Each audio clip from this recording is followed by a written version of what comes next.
The Lady's Mile, a novel by M. Braddon. Chapter 1. He is but a landscape painter.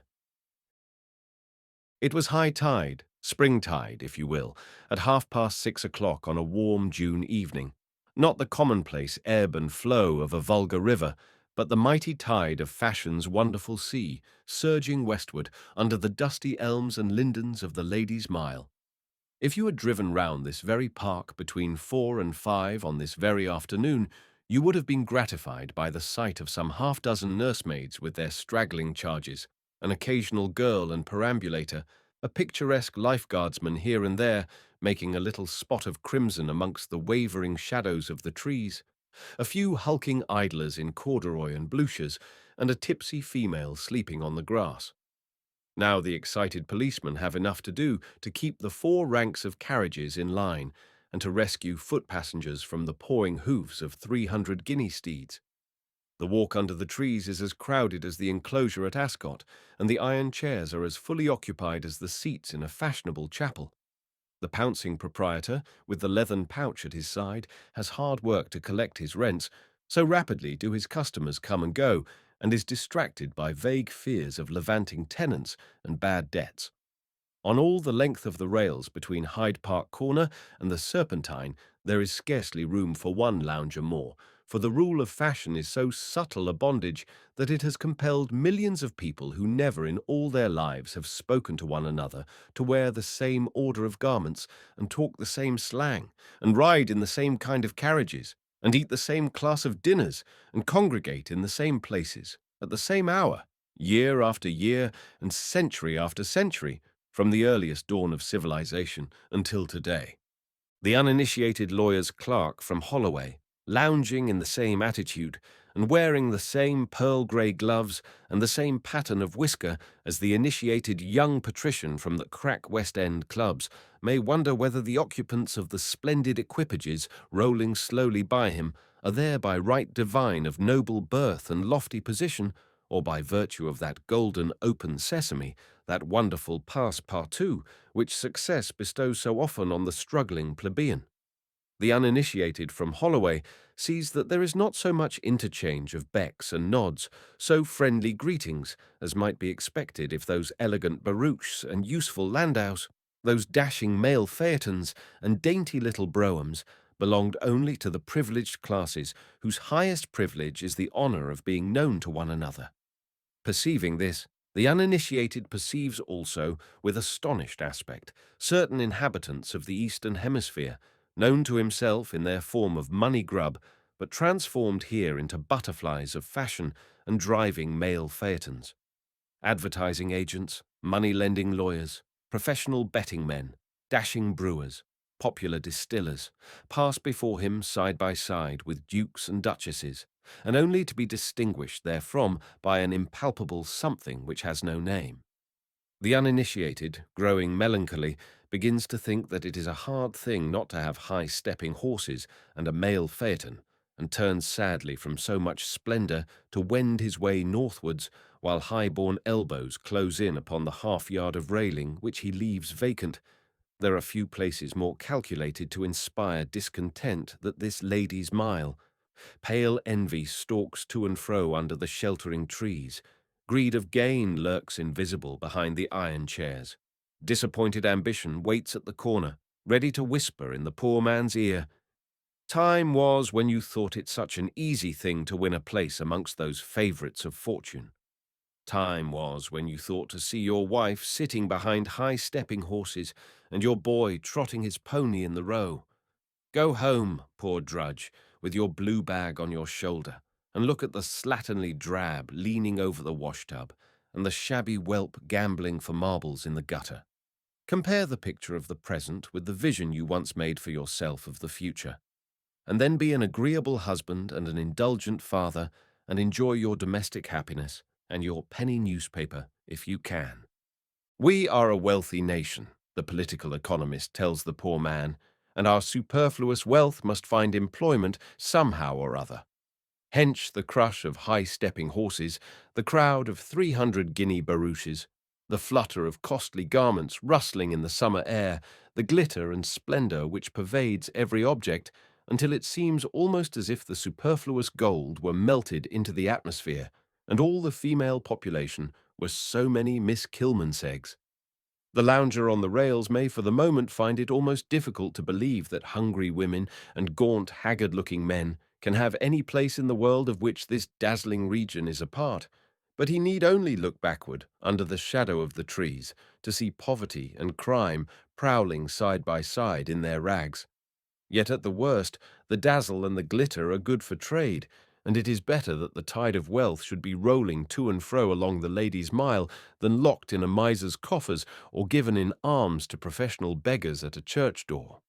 Some part of the superfluous gold must pass through the horny hands of labour before it can be transmuted into sea springs or patent axles, Honiton lace or Spitalfield silk. And perhaps the safest of all philosophy is that which accepts the doctrine that whatever is right. But amongst the loungers on the rails this summer evening, there was one person stationed with his companion some little distance from the rest of the idlers, who was very much inclined to quarrel with this easy-going axiom, or with any other sentiment that involved contentment.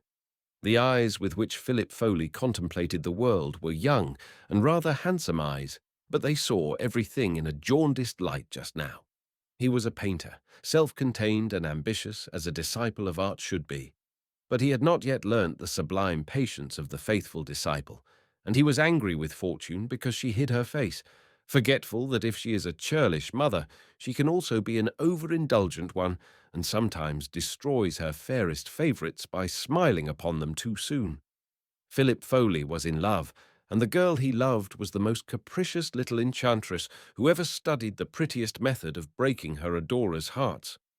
The summer light, which should have shone upon the back of his shabby painting jacket as he stood before his easel, dazzled his eyes as he looked along the Ladies' Mile, seeking her carriage among the crowd. "I say, Foley, old fellow, when are you coming out of this, eh?" demanded Sigismund Smythe, the novelist, who had abandoned the penny public to court the favour of circulating library subscribers and had sublimated the vulgar Smith into the aristocratic Smythe.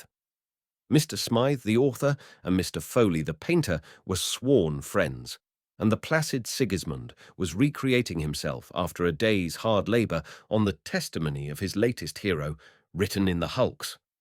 Out of which, the reflective line. "You haven't spoke for the last quarter of an hour.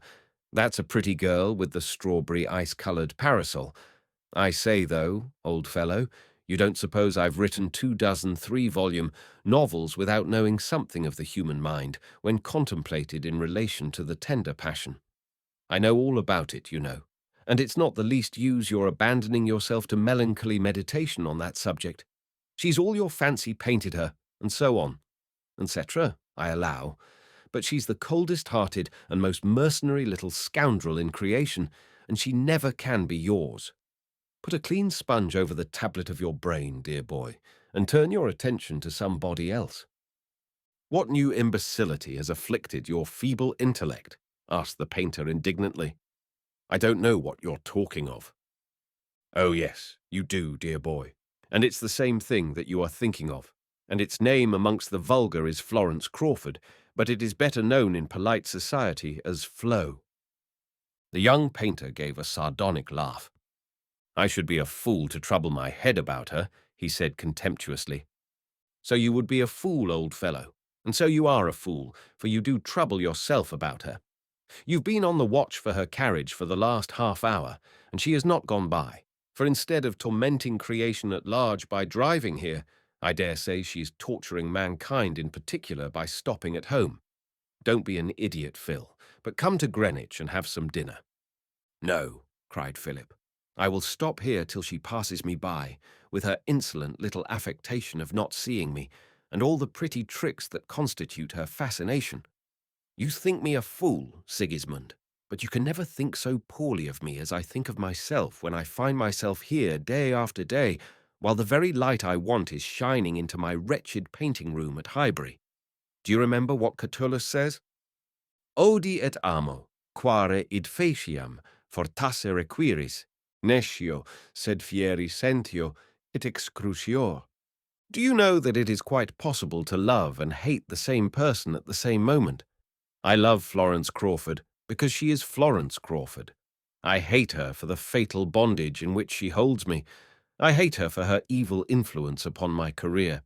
I hate her as the slave hates his master. Do other men suffer as I do, I wonder? Or has feeling gone out of fashion, and am I behind the time? The most devoted lover nowadays only calls his betrothed a nice little party and hopes the governor will do the right thing. The men whom I meet take pains to advertise their contempt for anything like real feeling, and girls of 18 tell you with a smile that a love match is the most preposterous thing in creation. The women of the present day are as heartless as they are beautiful, as artificial as they are charming. The Dead Sea fruit of civilization, the natural growth of the age of 60-mile-an-hour locomotives, rejoined the placid Sigismund. Do you forget that man is an imitative animal, and that the rate at which we travel has become the rate at which we live? Steam is the ruling principle of our age and the pervading influence of our lives. Depend upon it that ever since mankind began to exist, every succeeding age has lived faster than its predecessor. Time was that when the brains were out, the man would die, says Macbeth. But now, etc., etc. He isn't a bit surprised at Banquo's appearance, you see. A ghost more or less is nothing extraordinary in a fast-going age, and we've been accelerating the pace ever since Macbeth's day. It used to take a man a week to go from London to Lyme Regis, and the best part of a lifetime to earn the few thousands which in his simple notions constituted a fortune. Nowadays a man goes from London to New York in less than a fortnight, and he expects to make his 500,000 or so while the purple bloom is on his locks and the light of youth in his eyes. Steam is everywhere and in everything. We educate our children by steam, and our men and women want to grow rich at the rate of 60 miles an hour. Every man has the same tastes, the same aspirations. There is no such person nowadays as the Sir Balaam who thought it a grand thing to have 2 puddings for his Sunday dinner. Sir Visto is not the exception, but the rule, and the poor man ruins himself by blindly following the rich. Sir Balaam has a man cook and dines à la Russe. Sir Balaam's cashier has his dinners from the confectioner and dines à la Russe too. Sir Visto, the Manchester cotton spinner, is a patron of the arts and buys largely at Christie's. His clerks follow in his wake and cover the walls of their little suburban dining rooms with impossible kipes and sham Backhysens bought in Wardour Street.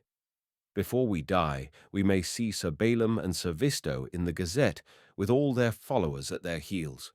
Look at the dresses and carriages passing by us.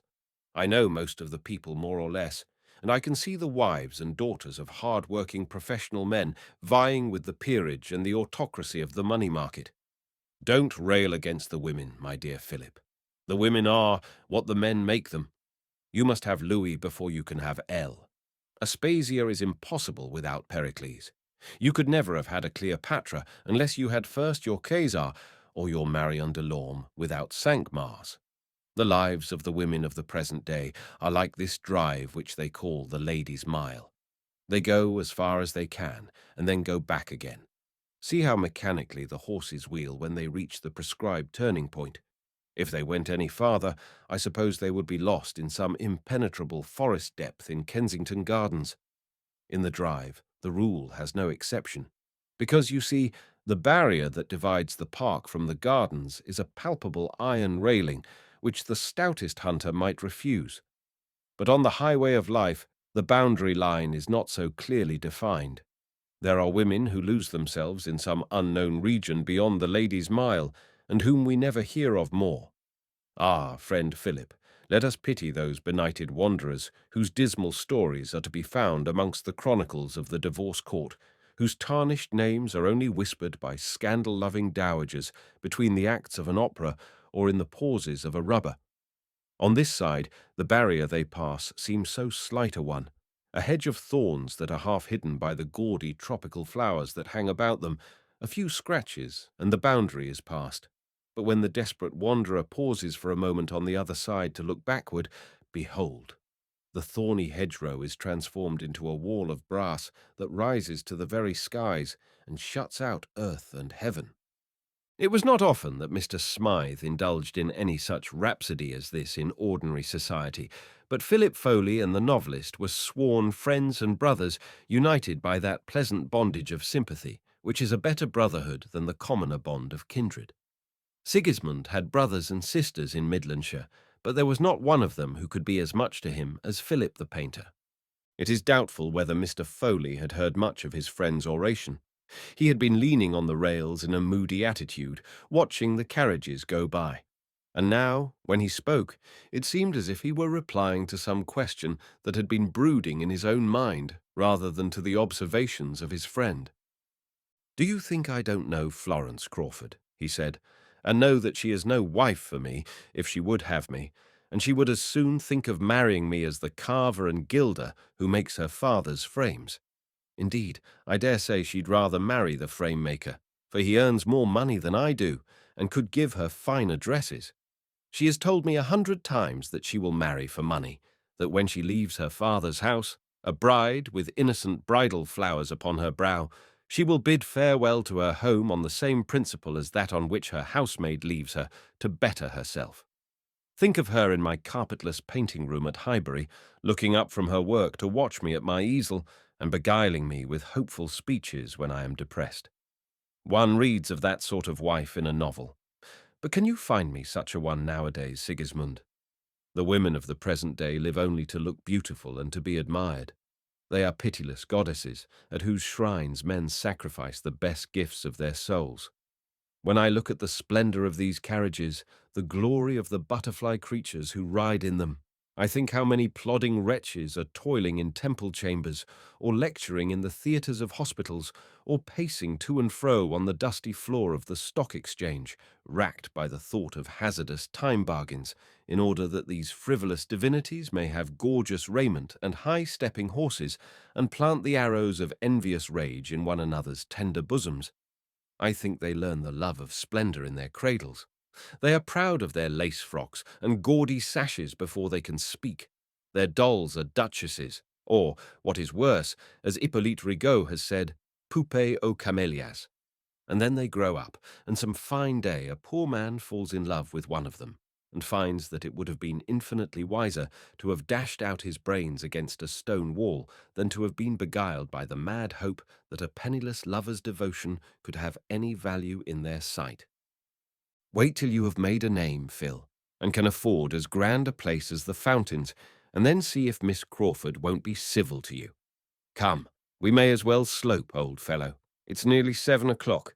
The enchantress will not appear tonight. Let us go somewhere and dine, and forget her." "Dine by yourself, Sybarite," answered the painter. "A man whose most laborious picture sells for a £10 note has no right to whitebait and Moselle. I can buy half a pound of damp beef at the cook shop as I go home. It will not be the first time that the silk lining of my coat has been greased by a parcel from the cook shop. I dare say I smell of beef sometimes when I call upon Florence Crawford." "But, Phil, when you know I'm so glad to stand Sam," remonstrated Mr. Smythe. But he remonstrated in vain. Philip Foley rejoiced in his poverty and his deprivations as a gladiator might rejoice in the training that he knew must ensure victory. To suffer and be strong was the young painter's motto, and he took a boyish pride in his bare rooms and his scanty dinners, the feat of pedestrianism that saved him a half-crown in cab hire, the heroism which enabled him to carry his head loftily under a hat whose bloom had vanished. He was very young. His faults were the faults of youth, his graces the graces that perish with youth.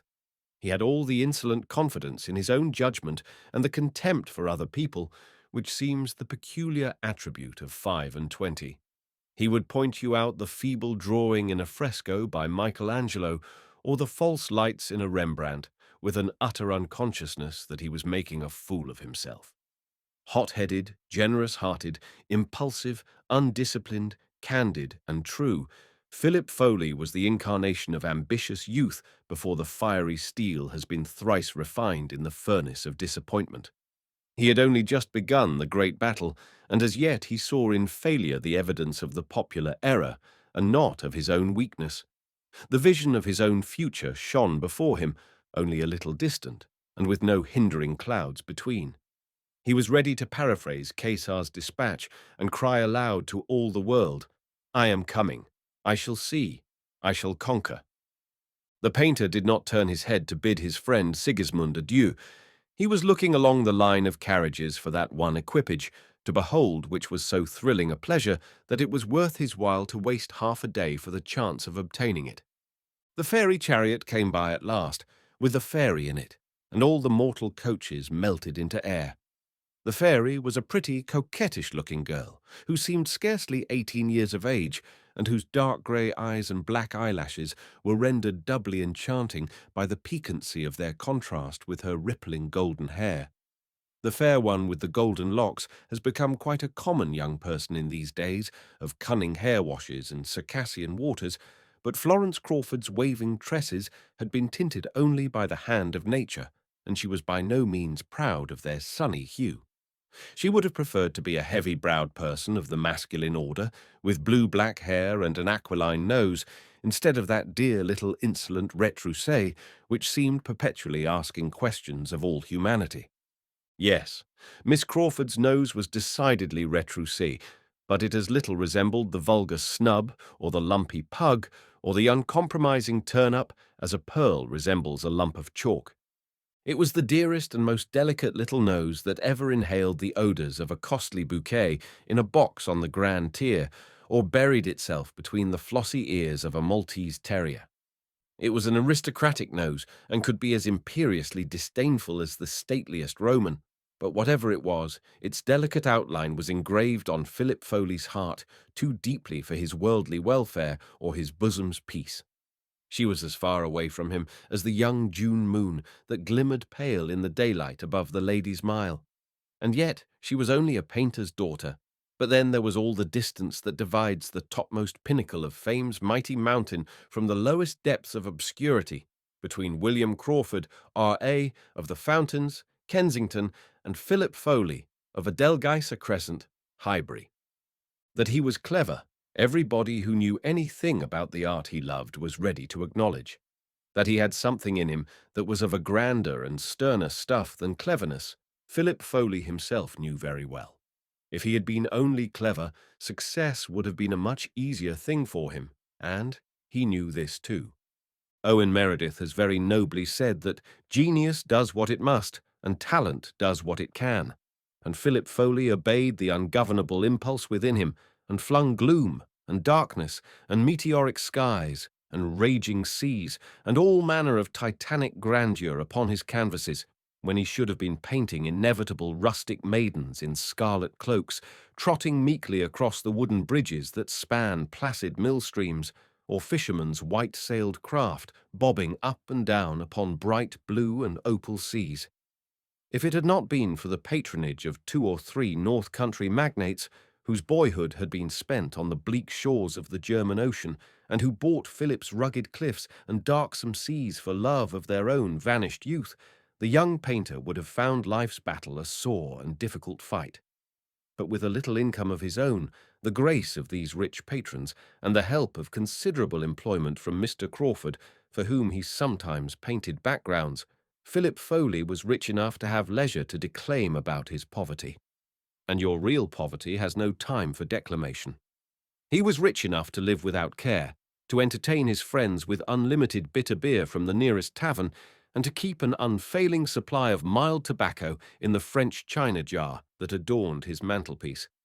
He could afford to dress like a gentleman, and to waste a good deal of his life in haunting the places where Florence Crawford was likely to be met, and, good year or bad year, he never failed to carry a rich silk dress, or a handsome shawl, or a wonderfully inlaid casket, or workbox, or portfolio, or tea-caddy, to a maiden lady in a sleepy little village deep down in a pastoral valley, some 10 or 12 miles from Berksfield, Bucks, a valley that lay out of the track of coach road or railway, and had made no more progress within the last 40 years than if the inhabitants had been so many Rip Van Winkles.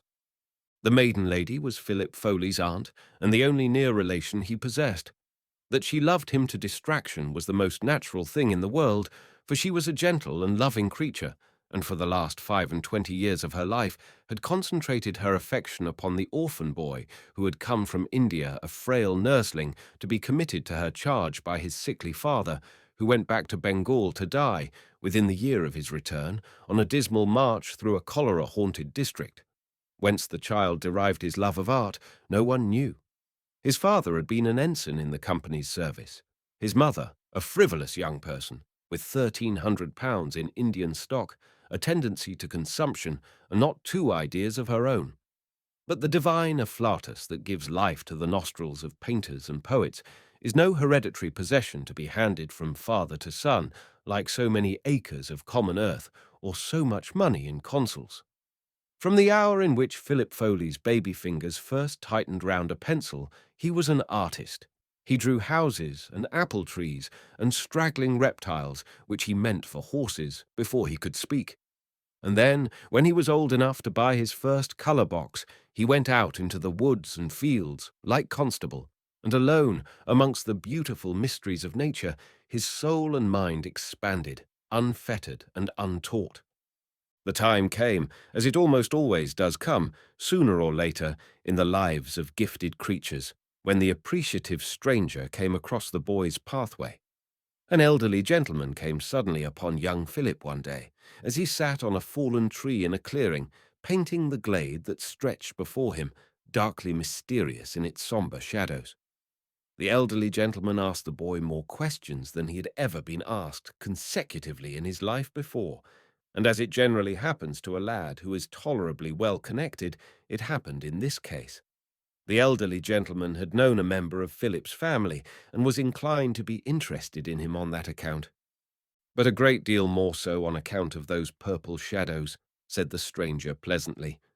One may meet young sprigs of old families any day in the year, but a lad of 14 who has such nice ideas about light and shade is by no means a common person. And your aunt is using all her interest to get you to Addiscombe, is she, so that you may follow in your father's footsteps, and die of cholera at sunrise, to be buried in the sands before sunset? Let your aunt use her interest to get you into Mr. Oscuro's academy, and she'll be employing it for some purpose. Your mother had some money, hadn't she? £50 a year, answered the boy, blushing. He had all the grand notions which are common to extreme youth, and was almost ashamed to proclaim the pitiful amount. And very nice, too, returned the stranger briskly. I have known men whom £50 a year, yes, or 25, would have saved from ruin. Clever men who have starved for want of 10 shillings a week. A man with £1 a week, secured to him for his lifetime, need never commit a dishonourable action or accept an insult. Take me to see your aunt, Mr. Foley, and if I find her a sensible woman, we'll have you sitting behind your drawing-board at Oscuro's academy before the year is out. The elderly gentleman was as good as his word. He turned out to be an amateur landscape painter who united untiring industry to the smallest amount of ability, and who, with a very limited income, had contrived to collect a wonderful little gallery of what he called bits, broker's shop and obscure sale-room acquisitions, which adorned the walls of a tiny cottage at Dulwich, and which he was wont to exhibit every Sunday to admiring friends or sceptical connoisseurs. Before the year was out, Miss Foley had consented to a bitter sacrifice, the sacrifice which she knew must come sooner or later, and had packed her boy's trunks and stood on the platform at Berksfield to watch the departure of the train that carried him away from her. Mr. Theophilus G., the amateur and connoisseur, had talked her into the belief that her nephew was an embryo Turner, and she had bidden the boy go forth upon the first stage on the great highway that leads to glory or to disappointment and death. He left the simple elegance of his aunt's cottage and the tutorship of the Berksfield curate to plunge into the universal bohemia of art, and for 4 years he worked conscientiously under the fostering care or Mr. Oscuro. Then came foreign travel, and then pedestrian wanderings on the wildest shores of England and Wales, Highland rambles, excursions in Western Ireland, a long apprenticeship to that grand mistress, Nature, who is a better teacher than all the masters who ever created academicians. And at last the young painter established himself in a lodging at Highbury and began to paint for his daily bread. Then it was that his friend Mr. G introduced him to William Crawford, the great painter, who employed the embryo Turner to paint backgrounds for delicious little sketches that could have been covered half a dozen inches deep by the sovereigns that were given for them. The young man accepted the employment, but disdained himself for accepting it, until there came an angel into the painting room one day to take the painter's soul captive, and reconcile him to any lot that brought him near her. The angel was Florence, only child and spoiled darling of William Crawford, who came to ask her father for a cheque for her milliner. She was an angel with a tiny retroussé nose and dark grey eyes that were generally mistaken for black, an impulsive angel with a temper that was more capricious than an April day. For some time after that meeting in the painting room, Philip believed that he admired Miss Crawford only as the most beautiful thing he had ever seen. But he woke one day to the knowledge that he loved her to distraction, and that the happiness of his life was as utterly at her mercy as the little golden toys hanging from her chatelaine, which she had so pretty a trick of trifling with when she talked to him. Of all men upon earth, perhaps William Crawford was the least tainted by any odour of snobbishness. No intoxicating sense of triumph bewildered him on the giddy height to which he had risen. He stood serene upon the mountain-top, for he looked upward to the starry Valhalla of dead painters, whose glory seemed as high above him as the stars in which he could fancy them dwelling, and not downward to the struggling wayfarers he had left behind him. "If people knew as much about painting as I do, they wouldn't believe in my pictures," said Mr. Crawford. He had rivals whom he envied and adored, against whose giant hands his own seemed to him so feeble and puny, but their names were Rembrandt and Velasquez, Rubens and Reynolds, Titian and Correggio, Guido and Van Dyck. To him art seemed a grand republic, a brotherhood in which success had no power to divide a man from his brethren. He was rich, and he spent his money royally, for he was as fond of splendour as Rubens himself, and he had not Peter Paul's affection for gold. Perhaps no man who was equally successful ever had so few enemies as William Crawford. Young men adored him, struggling men came to him for advice, disappointed men poured their wrongs into his ears and took comfort from his sympathy. He was the ideal painter, and he ought to have sat in the pillared hall of some old Roman palace with a band of faithful followers watching the free sweep of his inspired hand and an emperor in attendance to pick up his maulstick. In this man's house, Philip Foley came and went as freely as if he had been a kinsman of the host, and coming from church on a Sunday evening, the pious inhabitants of Adelgisa Crescent were apt to be startled by the apparition of the young painter dressed in evening costume and bending his footsteps westward in the dusty summer twilight. Sunday evening at the Fountains was a grand institution. On that evening the painter was at home to his friends, and as the name of his friends was Legion, very pleasant company was to be met at Kensington between 9 and 12 on every Sabbath in the season. Rank and fashion, literature and art, war and physic, law and diplomacy, poverty and wealth jostled one another in those bright, airy drawing-rooms. The painter's fame was cosmopolitan, and foreigners from every court and capital brought him their tribute of admiration. And amidst this elegant crowd, Florence floated hither and thither, radiant in the most dazzling toilettes that Madame d'Escoues could devise, and inflicting anguish upon the souls of her adorers by the capricious distribution of her smiles. And Philip, who could find no phrase too bitter for his denunciation of her follies, came every Sunday evening to tell her he hated and despised her, and would henceforth make it his business to forget her existence, remained to adore her, and went back to Highbury more utterly her slave than before. She saw him as he lounged against the rails that bright June evening, and greeted him with a condescending little gesture of her head, adorned with Madame Ode's last madness in the shape of a bonnet. And then the barouche rolled by, and she was gone. The carriages were growing thin. It was scarcely likely that she could return, for it was close upon her father's dinner hour. Poor Philip wondered what party she was going to, with whom she would dance. He fancied her smiling destruction upon the gilded youth of Tyburnia and Belgravia. He thought of those charmed circles in which she was as remote from him as if she had gone to parties in the Pleiades. And then, as he crossed the park on his pilgrimage northwards, he set his strong white teeth together fiercely and muttered, "I will succeed." It was not to have his name inscribed upon the mighty roll where blazed the names of Raphael and Correggio that the young man aspired with such a passionate yearning, but to have an entree in the West End mansions where Florence Crawford was to be met. Chapter 2. Lord Aspindel's Daughter.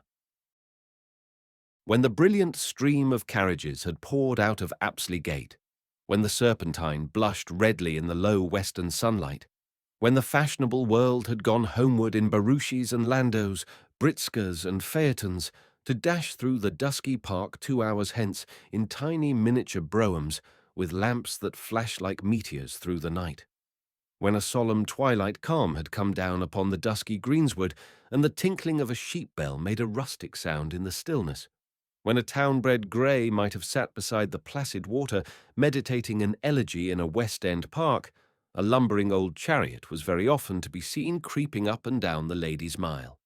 It was a shabby old carriage, with a ponderous drab hammercloth which the moths had eaten away in bare patches here and there, a faded old carriage which might have been bright and splendid long ago, when lovely Margaret, Countess of Blessington, was to be seen in the Ladies' Mile, and genial Lord Palmerston was called Cupid.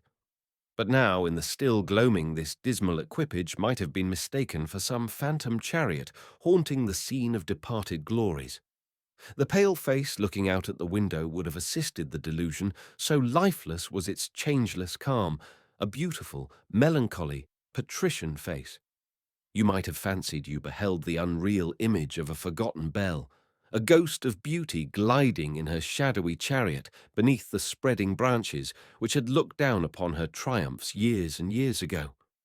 You might have thought this if you were prone to sentimental musings in the tender twilight, but if you were a sober, practical person, you would most likely have found out who the lady was, and all about her.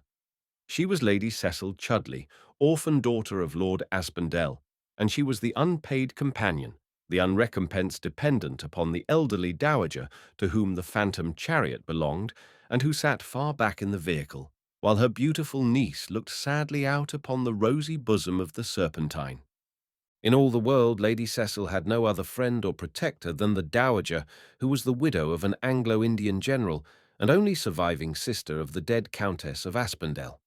The Anglo-Indian warrior had distinguished himself at more places ending with poor and bad than can be numerated without weariness, had lived a life of reckless and barbaric extravagance in despite of all feminine remonstrance, and had died, leaving his widow very little except his pension and a house full of Indian shawls, embroidered muslins, sandalwood boxes, beetle baskets, and Trichinopoly jewellery. After the general's death, Mrs. Maclaverhouse, the warrior, was of Scottish extraction and claimed kindred with the hero of Killiecrankie. After her husband's death, the widow had sold the lease of the great house in Portland Place, in whose pillared dining room the general had been wont to entertain all the notabilities of the 3 presidencies, and beneath whose sheltering roof he had staggered half-tipsy to bed every night for the last 10 years of his life. She sold the lease, and the furniture, and the very curious old ports, and Constantias and Madeiras, but she kept all the bangles and sandalwood, the beetles' wings and gorgeous scarfs, and shawls and table covers, and a very nice little selection from the rare old wines, and a small stock of the plate, and glass, and china, and table linen, which the magnificent general had chosen, of such splendid quality. And with these she retired to furnished apartments on the quietest side of Dorset Square. She kept the chariot in which she had driven and visited for the last 20 years of her life, and the fat grey horses that had drawn it, but she sent the equipage to a livery stable in the neighbourhood of her new abode, and she bargained with the proprietor for a sober coachman at 25 shillings a week, a coachman who wore the stable-yard livery and was sometimes almost disreputable about the legs and feet. And then one day she went down to Brighton, where the Earl of Aspendell and his only daughter had been living for the last 2 years, is a tiny cottage on the Dyke Road with a little grass plat before the windows and dimity curtains fluttering from the open casements, so poor, so friendless, so dignified in their unpretending seclusion. There was very little trouble connected with pecuniary misfortune which Cecil Chudley had not known. The extravagance of a father's youth, repented of too late. The wild follies of a brother's mad career, never repented of at all, but cut suddenly short by a fatal false step on a frozen mountainside, amidst the desolate grandeur of the Alps, a cheerless home, a mother's slow decay, half physical, half mental, and the weary task of beguiling the monotonous days of a ruined and remorseful spendthrift. Sorrows such as these had darkened the young life and hushed the silvery laugh and transformed the girl of 17 into a woman drooping under the burden of a woman's heaviest cares. It was only when the Earl of Aspendell and his folly were buried together in a corner of the little hillside churchyard where Captain Tattersall the loyal and Phoebe Hessel the daring sleep so quietly. It was only when Cecil was quite desolate and sat with the Times newspaper in her lap, staring hopelessly at the advertisements and wondering whether she was clever enough to be a governess. It was then only that Marian Maclaverhouse thought fit to trouble herself about the fate of her dead sister's only surviving child. Her brother-in-law's death happened, fortunately, as she said herself, in the Brighton season, and as she had no invitation for the current month, Mrs. Maclaverhouse decided on paying a brief visit to Brighton. The widow was of a prudent turn of mind and contrived to save money out of her limited income. For a rainy day, she said.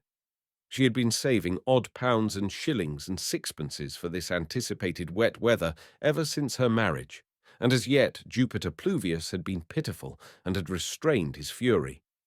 She went to the little Dyke Road cottage to see Cecil Chudley, to inspect her, it may be said, so sharply did she scrutinize, so closely did she interrogate the girl.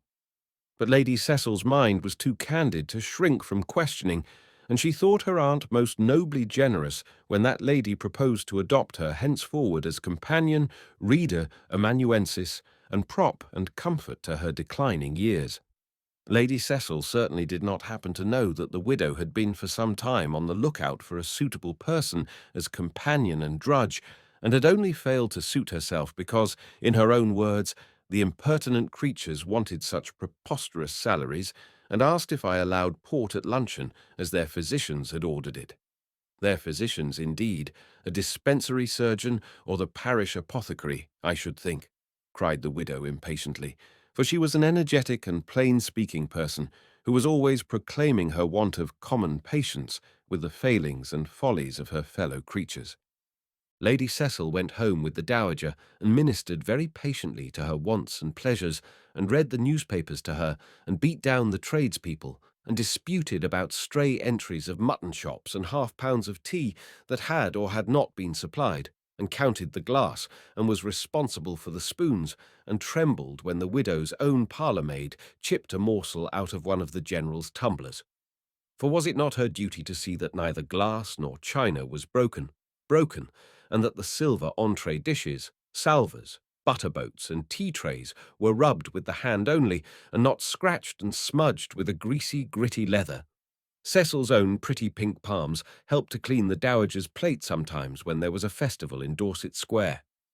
Mrs. Maclaverhouse was very fond of society, and entertained innumerable elderly warriors and judges of the Sudder, with their wives and daughters, in her stuffy little dining-room. The splendid silver and glass were set forth, the rare old wines were brought out very often in the London season, and Lady Cecil bowed under the burden of a new kind of care, and went to sleep oppressed by the terror of a tablespoon missing from the plate-basket or a butter-boat that had not been put away. Sometimes she felt a sick yearning for the old monotonous days with her father, for when they were saddest there had been a tender quiet in their sadness. In the new life there might be no sorrow, but then there was such continual worry.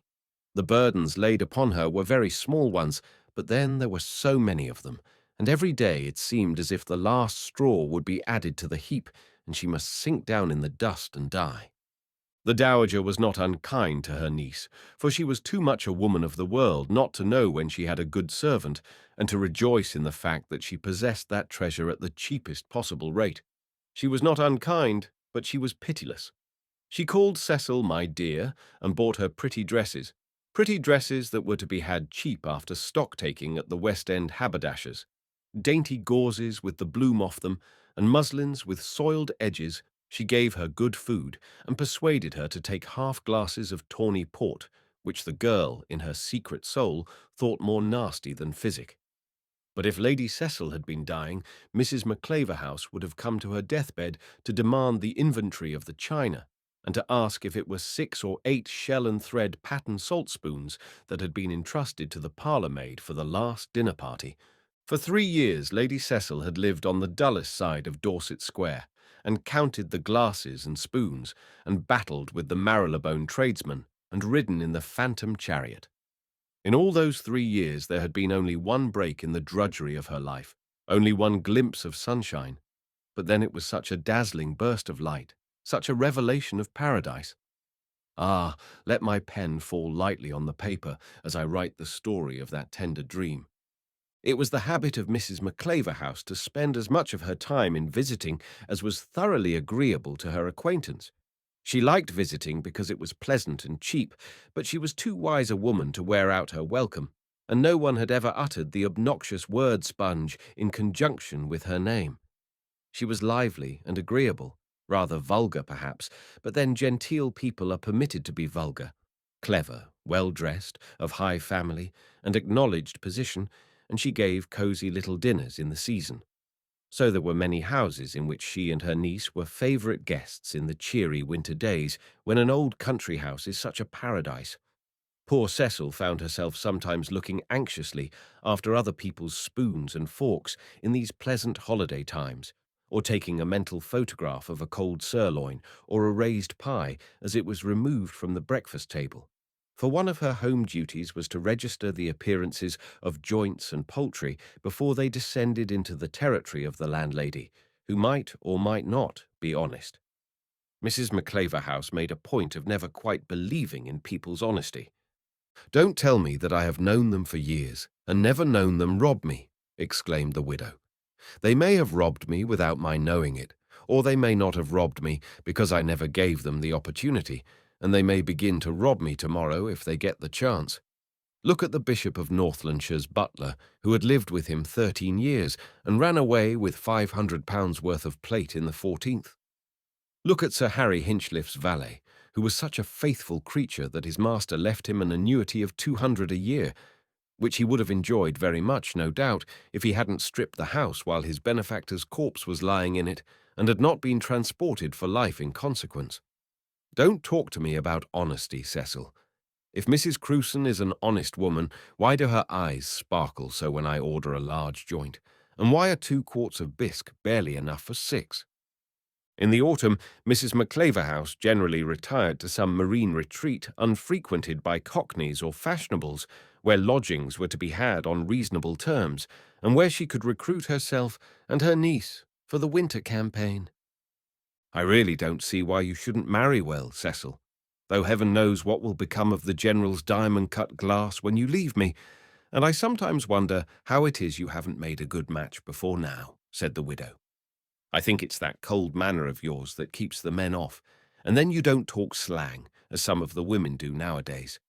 You're not dashing, you know, my love, but you are very handsome and elegant and accomplished, and if any one of those flippant minxes can sing Rossini's music or write an inventory of china as well as you, I'll eat her, pearl powder and all," added Mrs. Mac, with a wry face. It was very true that as yet no pretender of any importance had appeared for Lady Cecil Chudley's hand.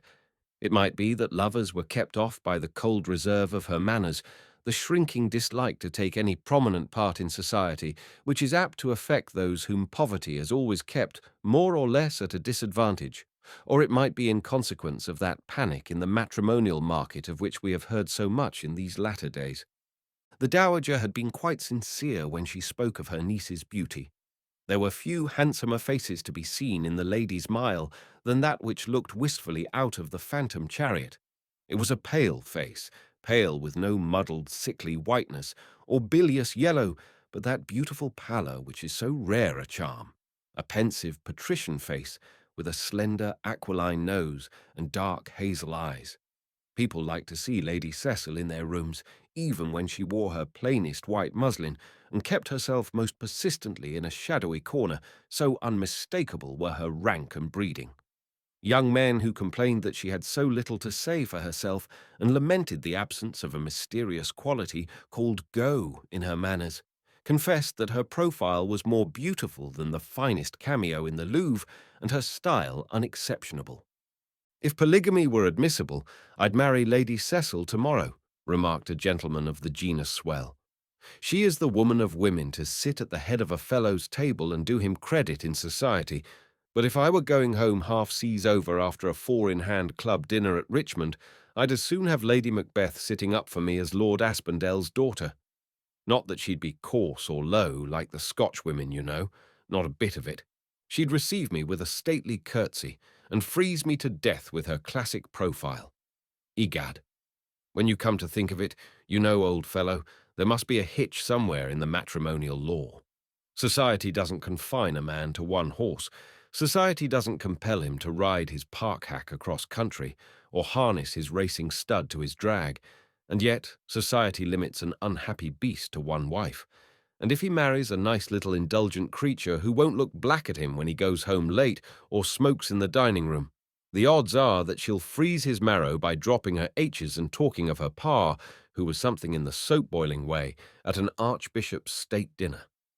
In the second autumn of Lady Cecil's dependence, the dowager carried her niece and her parlour-maid to a pretty little village on the Hampshire coast, a sleepy little village where the fruit was blown off the trees in farmers' orchards by the fresh breath of ocean breezes, a village nestling under the shadow of brown, sunburnt hills, a long, straggling street of rustic cottages, with here and there a quaint old gabled dwelling-place of a better class, shut in by moss-grown walls and nestling in such gardens as are to be seen on that southwestern coast.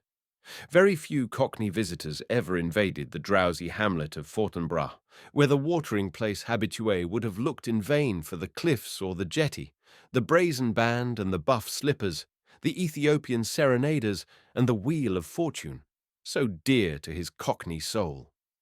At Fortinbras there were only 2 bathing machines, and the sole attraction which the place possessed for sightseers was a grand old Norman castle, whose mighty keep towered high above the farmyards and orchards, and within whose walls red-shirted cricketers met on sunny summer afternoons, and whither village Sunday-school children came now and then to feast on buns and tea. The coast of Fortinbras was low and flat and weedy, and sometimes a faint odour of stale seaweed floated up from the shining sands on the evening air. Your Cockney would have fled aghast from the place as unhealthy, but for Lady Cecil, the rustic village and the weedy coast had an odour of Longfellow and Tennyson that was delicious to her soul, and she felt as if she would have been unutterably happy if she could have bidden an eternal farewell to Dorset Square and Mrs. Maclaverhouse's plate chest and china closet, to take up her abode under the shelter of the Norman castle and the grassy hills for the rest of her life. She wandered alone on the wet sands while her aunt took an after-dinner nap on the first evening of their arrival. She lingered by the cool grey sea and watched the changing glories of the low western sky in a kind of rapture. And there are people who like Dorset Square better than this, she thought. Oh dear, dear lonely place, how I love you. Was it only a sensuous delight in the beautiful sky, the cool, breezy atmosphere, the rustic calm, or was it because the happiest days of her life were to be spent on this weedy shore? If a coming sorrow casts its ominous shadow on the foredoomed creature who is to suffer it, should no prophetic sunshine herald the coming of a joy? Lady Cecil was happier that August evening than she ever remembered having been in her life, and there was a faint bloom on her cheeks, like the pinky heart of a wild rose, when she went home to the pretty cottage, half grange, half villa, which Mrs. Maclaverhouse had hired for the season. For a mere song, my dear, and a duck, for which that extortionate Jiffles would have the audacity to charge me 4 shillings, I get here for half a crown, wrote the dowager to a friend and confidant. Cecil found her aunt in very high spirits. You've heard me talk a good deal of my husband's nephew, Hector Gordon, the only son of Andrew Gordon, the great contractor. Yes, I know that a person who contracts seems something horribly vulgar, and that's what Margaret Maclaverhouse's grand friend said when she married him. But Andrew Gordon was as polished a gentleman as ever sat in Parliament, and he did sit there, my dear, and he does to this day. And Scotchmen, whose pride has a good deal that's noble in it, don't think it a more degrading thing to make money honestly by straightforward commerce than to get rich by time bargains and rigging the market. I know there are people to this day who are inclined to look down upon Hector, and when he joined the 11th, there was one man, a freckled, flaxen-haired creature with weak eyes, whose father was a money-lending attorney, who tried to get up a laugh against our boy by asking some questions about Andrew's business transactions. I don't know what Hector said or did, Cecil, but I know the young man never tried to sneer at him again, and sold out shortly afterwards because his sight was too weak for India. You've heard me talk about the boy till you are almost tired of his name, I dare say, my dear." Cecil smiled. She was thinking how many of Mrs. Maclaverhouse's pet subjects she had grown weary of within the 2 years of her slavery, and that this womanly talk of the favourite nephew was the least obnoxious of them. "It is only natural that you should be fond of him," she said. "You'd have some reason to say so, Cecil, if you'd known him when he was 4 years old," answered her aunt. "At 4, I think he was the loveliest child that ever was created. Such blue eyes, not your wishy-washy milk and water colour that some parents call blue, but as deep and dark as that purple convolvulus in the vase yonder." And then the widow went on to relate to Cecil the very familiar legend of how poor Margaret went off into a consumption soon after the infant's birth, and how she, being alone in England at the time, took up her abode in Andrew Gordon's house to superintend the rearing of the child, which saved my expenses elsewhere and was doing a favour to the poor helpless widower, said Mrs. Maclaverhouse parenthetically. "And then, you know, my dear, the General, being particularly fond of children, like most people who have none of their own, took a tremendous fancy to his poor sister's child, so nothing would do but that the boy must be continually in Portland Place whenever his uncle was in England, and I'm sure I wonder that darling child's constitution was not completely ruined by the mangoes and chutney and raging hot curries the General allowed him to eat. And when Hector was at Oxford, and my husband had settled down after the last Afghan war, it was just the same. I think the young man spent as much of his time in Portland Place as at the university, and it was the General who put a military career into his head, much to his father's annoyance. For Andrew would have liked him to go into the House and preach about poor laws and national surveys and main drainage and such like. However, whatever Hector wished was sure to be done sooner or later, for I do believe there never was a young man so completely spoiled by everybody belonging to him. And the end of it was that his father bought him a commission in the 11th Plungers, as you know. Yes, the story was a very old one for Cecil. She had listened with unfailing patience to her aunt's prosy discourses about Hector Gordon, and as the dowager was generally in a good temper when she talked of him, her niece had no unpleasant association with his name. But familiar as his graces and merits had become to her through the praises of his aunt, Cecil felt no special interest in the young captain. She knew that he had been a good son and a brave soldier, but then there are so many good sons and brave soldiers in the world. She knew that he had distinguished himself in India by doing something desperate in connection with a fort. But then young men in India are always doing desperate things in connection with forts. If ever any image of Hector Gordon presented itself to Lady Cecil's imagination, it took the shape of a clumsy Scotchman with high cheekbones and sandy hair. Mrs. Maclaverhouse called his hair auburn, but then that word auburn has such a wide signification. Cecil listened to the old story of Hector's childhood tonight as patiently as she had been wont to listen any time within the last 2 years. But even calm, queenly Lady Cecil Chudley was a little startled when the dowager exclaimed, "And now, my dear, I am going to surprise you. Hector Gordon will be here to breakfast with us tomorrow morning." "Auntie, he will arrive with the London papers at 12:15. We must have fried soles and mutton cutlets and Worcester sauce and potted game and all those coarse high-seasoned things that men like, and you can put a little fruit on the table to make it look pretty. which of course will do for dessert afterwards, and you will have to give out the tea and coffee service and half a dozen large forks. I only hope and pray the servants here are honest. If it wasn't for that tiresome lion prancing upon every atom of silver, one might persuade servants and people that it was all electro— But auntie, said Cecil, heedless of the housekeeping details, I thought Captain Gordon was in India. And so did I, my dear. But it seems he has come home on sick leave. Not ill, he tells me, but only knocked up by climate and hard work. And he went to Dorset Square yesterday morning unannounced, on purpose to surprise me, the consequence of which was that he found me out of the way, as people generally do when they plan those romantic surprises. And he has brought me an Indian shawl because I am so fond of Indian shawls, he says. That's always the way with people. If they see you suffering from a plethora of any kind of property, they take it into their heads that you have a passion for that especial class of property and rush to buy you more of it. I've no common patience with such folly. Perhaps Mrs. McCloverhouse said this because it was her habit to be sharp and unsparing, and she found herself too much inclined to melt into weak motherly tenderness when she spoke of her nephew.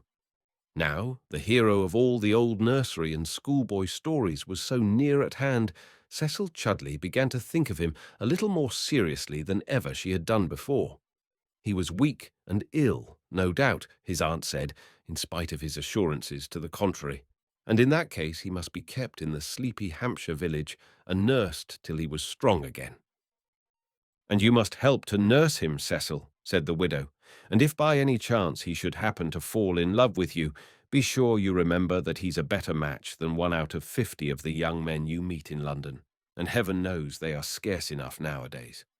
If you weren't my sister's own child, I wouldn't throw you in his way, for Hector might marry any woman in England, but at the worst it would sound well for his wife's name to have a handle to it.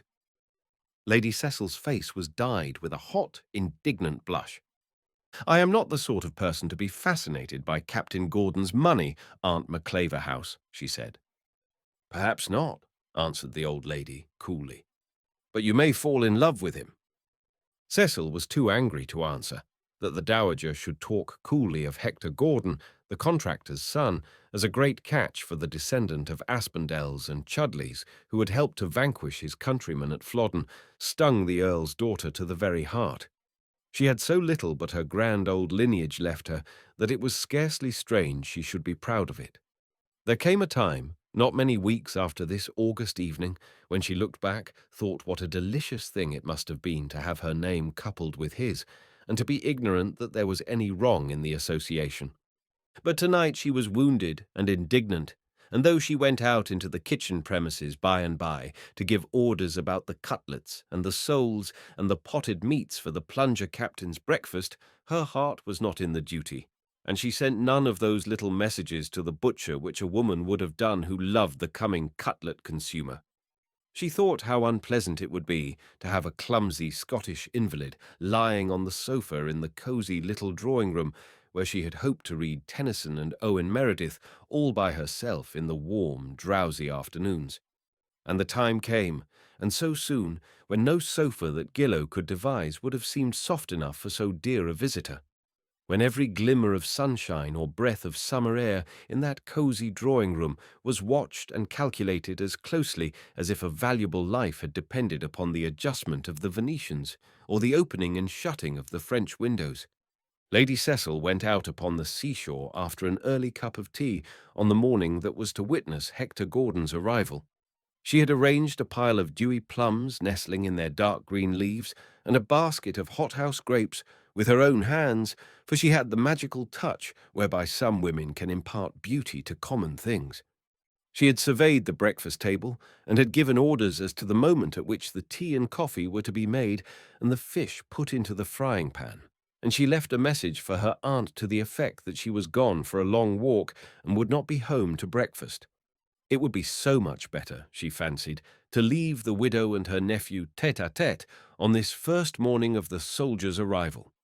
She had done her duty conscientiously, and having done it, she went out to breathe the sweet morning air and shake off the unpleasant idea of the coming Scotchman.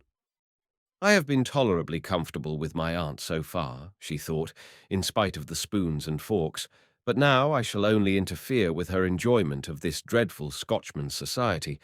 Oh, Papa, Papa, how I miss you, and the dreary little house on the Dyke Road, where we lived so peacefully together, with all the winds of heaven howling round us and rattling our windows in the dead of the night. She went under the ponderous archway beneath which a portcullis still hung, and into the grassy enclosure which had once been the muster ground of the castle. At this early hour there were neither Sunday school children nor exploring visitors among the old grey ruins. The fresh sea breezes fluttered the little plume in Lady Cecil's hat and blew all thoughts of vexation out of her mind. She mounted the winding stair of the keep, a dangerous, treacherous stair, which had been worn by the tread of mailed feet in the days that were gone, and the buff boots of excursionists from the Isle of Wight in this present age. She went to the very top of the great Norman tower, high up above all grievances about Hector Gordon and his breakfast, and emerged upon the battlements, a fragile, fluttering little figure, amid that massive medieval stonework, whose grey ruin was grander than the most elaborate glories of modern architecture. She had heard the whistle of the engine as she entered the castle, and she imagined that at this moment Hector Gordon must be installed at the breakfast table. Devouring chops, she thought, with a contemptuous little grimace. It is so natural for a girl of 19 to think meanly of a man who is below her in social status. To Philip Foley, painting in his Highbury lodging and dressed in a threadbare shooting jacket, Lady Cecil Chudleigh would have been unspeakably gracious, but for a scion of the Caledonian plutocracy she had nothing but good-natured contempt. "He is an invalid, poor fellow," she thought. "I am sure it is very wicked of me to think his visit a bore." She settled matters with her conscience by determining to be very attentive to the physical comforts of her aunt's favourite. "I dare say he would like some salmon for dinner," she thought. "I'll call at the fishmonger's as I go home." And then she took a volume of Victor Hugo's poetry from her pocket and began to read. The noble verse carried her aloft on its mighty pinions, high up into some mystic region 1,000,000 miles above the battlements of the Norman Tower. She had an idea that she could not leave her aunt and Captain Gordon too long undisturbed on this particular morning, and she abandoned herself altogether to the delight of her book. It was so seldom that she was able to entirely forget that there were such things as silver forks and dishonest servants in the world. Even today she was not allowed to be long unconscious of the outer world, for when she had been reading about 20 minutes, she heard a voice close beside her exclaim, "I am so glad you like Victor Hugo.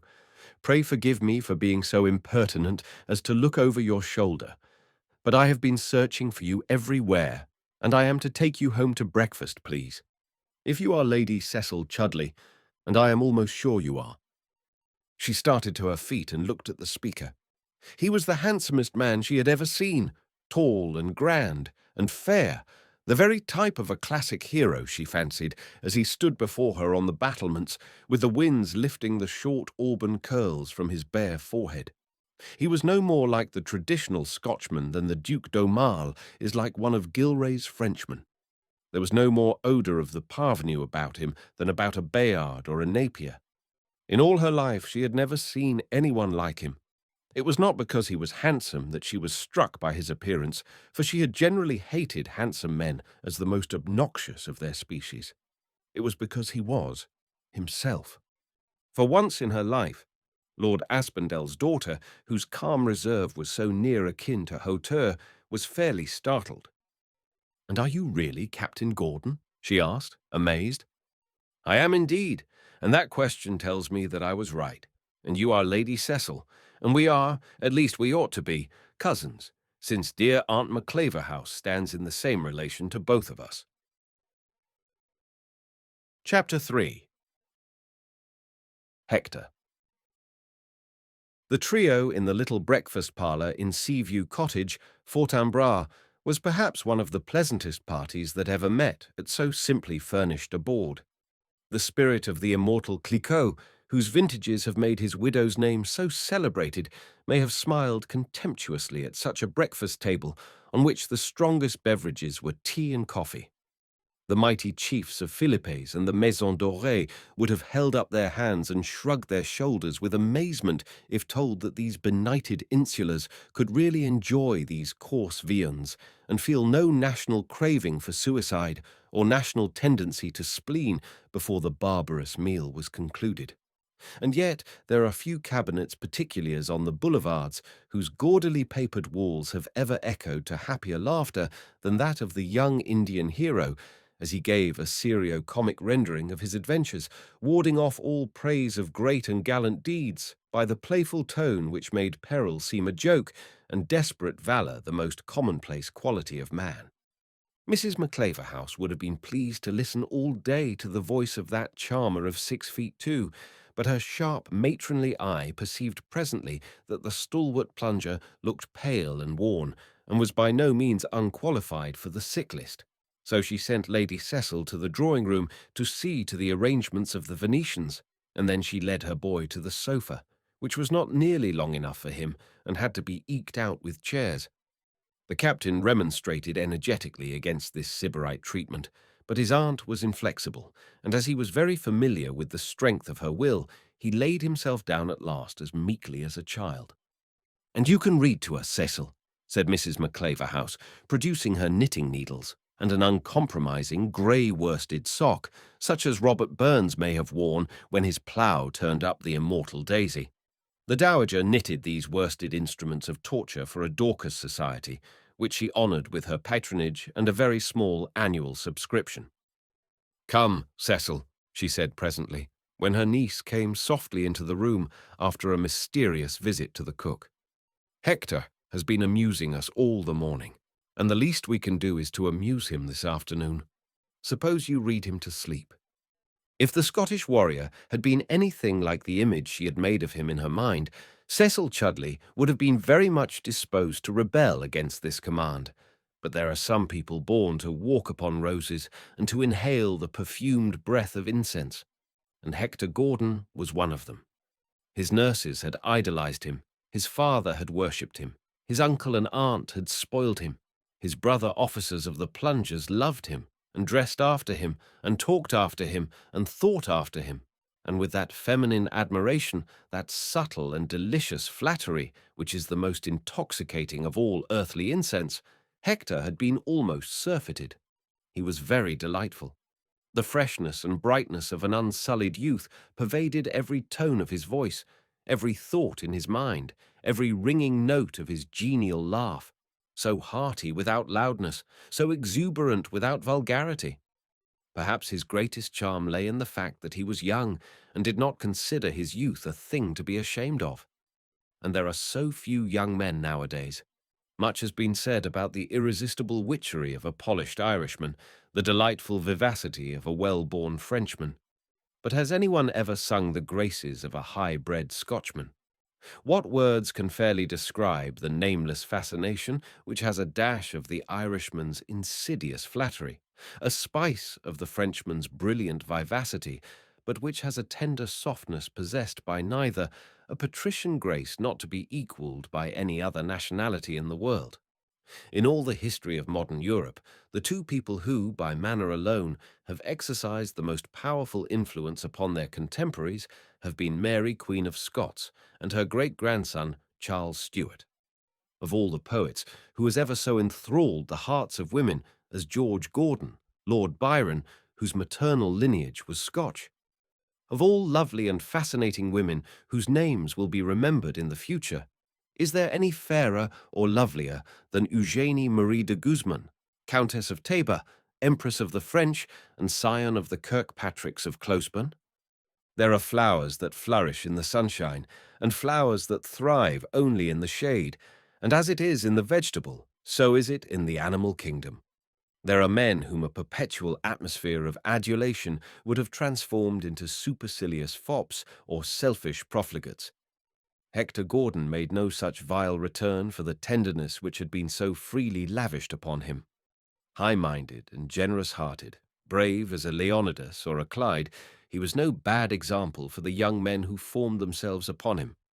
It was said that there was less bill discounting and card playing amongst the officers of the 11th Plungers than in any other cavalry regiment in the service, for it is your dashing young captain rather than your middle-aged colonel who gives the tone to the youngsters of a mess. They may obey their commanding officer, but they will copy their brilliant companion. But it must not be supposed that under any circumstance Hector Gordon could have come under the denomination of a good young man, for it seems an understood thing that the typical good young man must be nothing but good.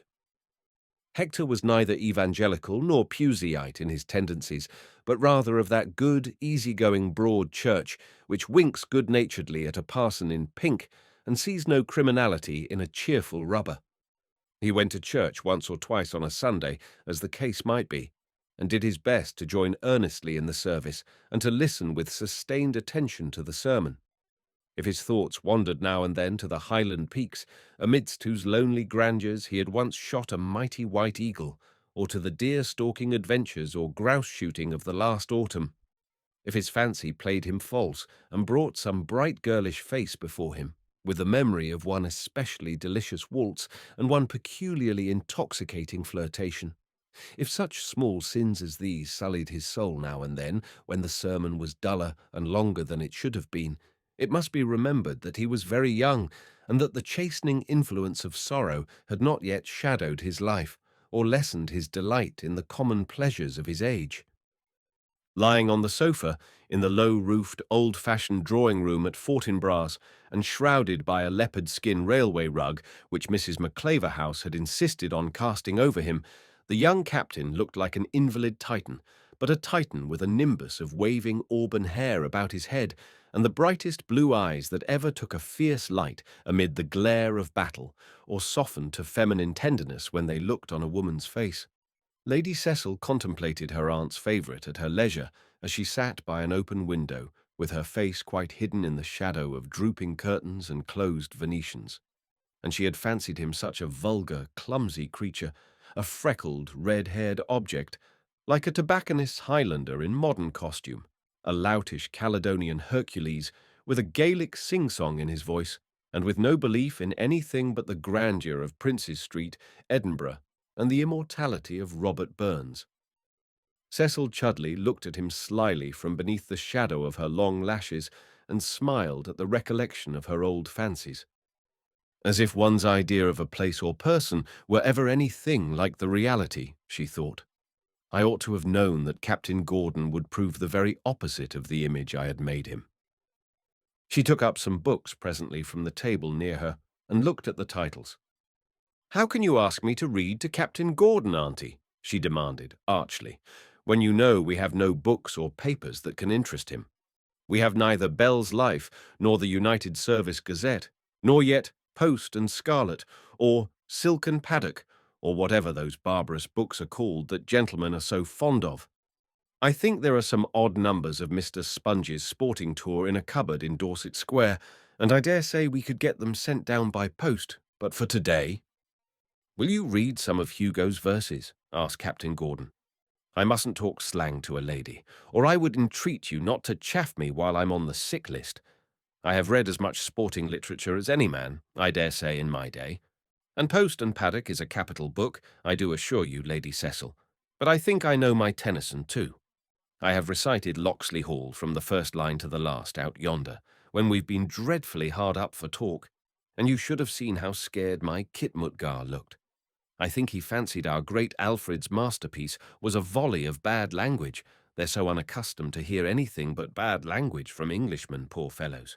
If I am really to be treated as an invalid, and dear foolish auntie here insists upon it, I will exercise my prerogative, and demand one of Hugo's odes." Cecil opened the little volume that she had carried to the top of Fortinbras Keep, and turned the leaves listlessly, with slim white fingers that sparkled faintly with the gems in quaint old-fashioned rings. She paused, with a volume open at those wonderful verses in which the classic Sybarite bewails the weariness of his felicity, and pushing the Venetian shutter a little way open, she began to read with a half-smile upon her face. The summer sunlight flooded her face and figure, and the summer air fluttered one loose tress of her dark brown hair as her head drooped over her book. D'implacables faveurs m'y poursuivent sans cise. Vous m'avez flétri dans ma fleur, Dieu. Donnez l'espérance à ma froide jeunesse. Je vous rends tous ces biens pour un peine de bonheur. When Cecil came to these closing lines of the Sybarite's complaint, the Scottish Hercules flung off his leopard skin and walked across the little room to the open window by which Lady Cecil was seated. "It's no use, Auntie," he said. "I'm not an invalid. If I loll upon that sofa, Lady Cecil will take me for a modern Celsus, and upon my word, I have felt like that fellow once or twice in my life. I've never been exactly savage with Providence for giving me so many blessings, but I have felt as if I should like to have had a little more of the fun of wishing for things. Look at my position. I'm not used up, and I don't affect to be used up, like some fellows. I don't make a howling about having lost the faculty of pleasure, or the belief in my fellow men, or anything of that kind. I'm no disciple of Alfred de Musset or Owen Meredith, but I really have run through the better part of the pleasures that last most men their lifetime. There's scarcely anything in the way of adventure that you can propose to me that I haven't done, from tooling a drag along the Ladies' Mile when the carriages were thickest, to ascending Mont Blanc or scaling a red-hot brick wall on a fireman's ladder. There's scarcely any route you can suggest to me for a holiday tour that I'm not as familiar with as Murray. And yet I'm only 27. So long as we have plenty to do in India, I shall be right enough. But if our fellows should ever come to be planted in country quarters without any prospect of work, what's to become of me? And then I've promised to sell out in a few years," he added, in a much graver tone. "Promised to sell out," screamed Mrs. Maclaverhouse. "That's your father's doing, I know, but you won't leave the army until you marry, I suppose." "Oh, no, not until I marry." He took up the volume of poems which Cecil had laid down. "Let me read to you, ladies," he said. "Am I not here to minister to your pleasures and obey your behests? Tell me your favourites, Lady Cecil." They discussed the book in his hand, and Cecil discovered that Captain Gordon was very familiar with the poet. He read well, and good reading is such a rare accomplishment. His accent was irreproachable, and if there was a charm in his full, rich voice when he spoke English, the charm was still greater when he spoke French.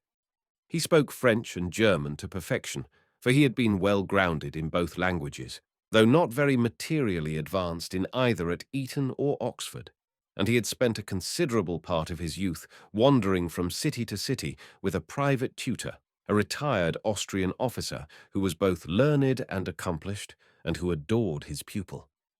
When two people, both under the age of 30, discover that they admire the same poet, they have gone halfway towards a pleasant intimacy.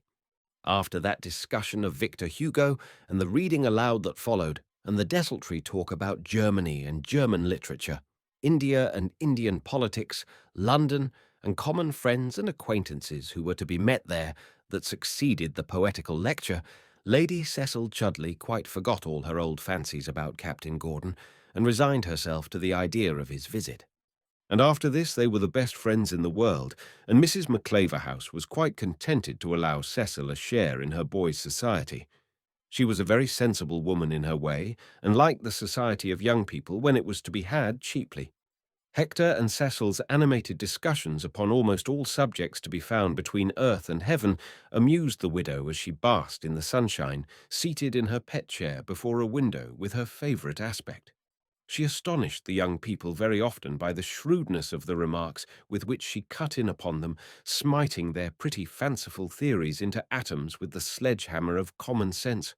Altogether, she was very well satisfied with the aspect of affairs.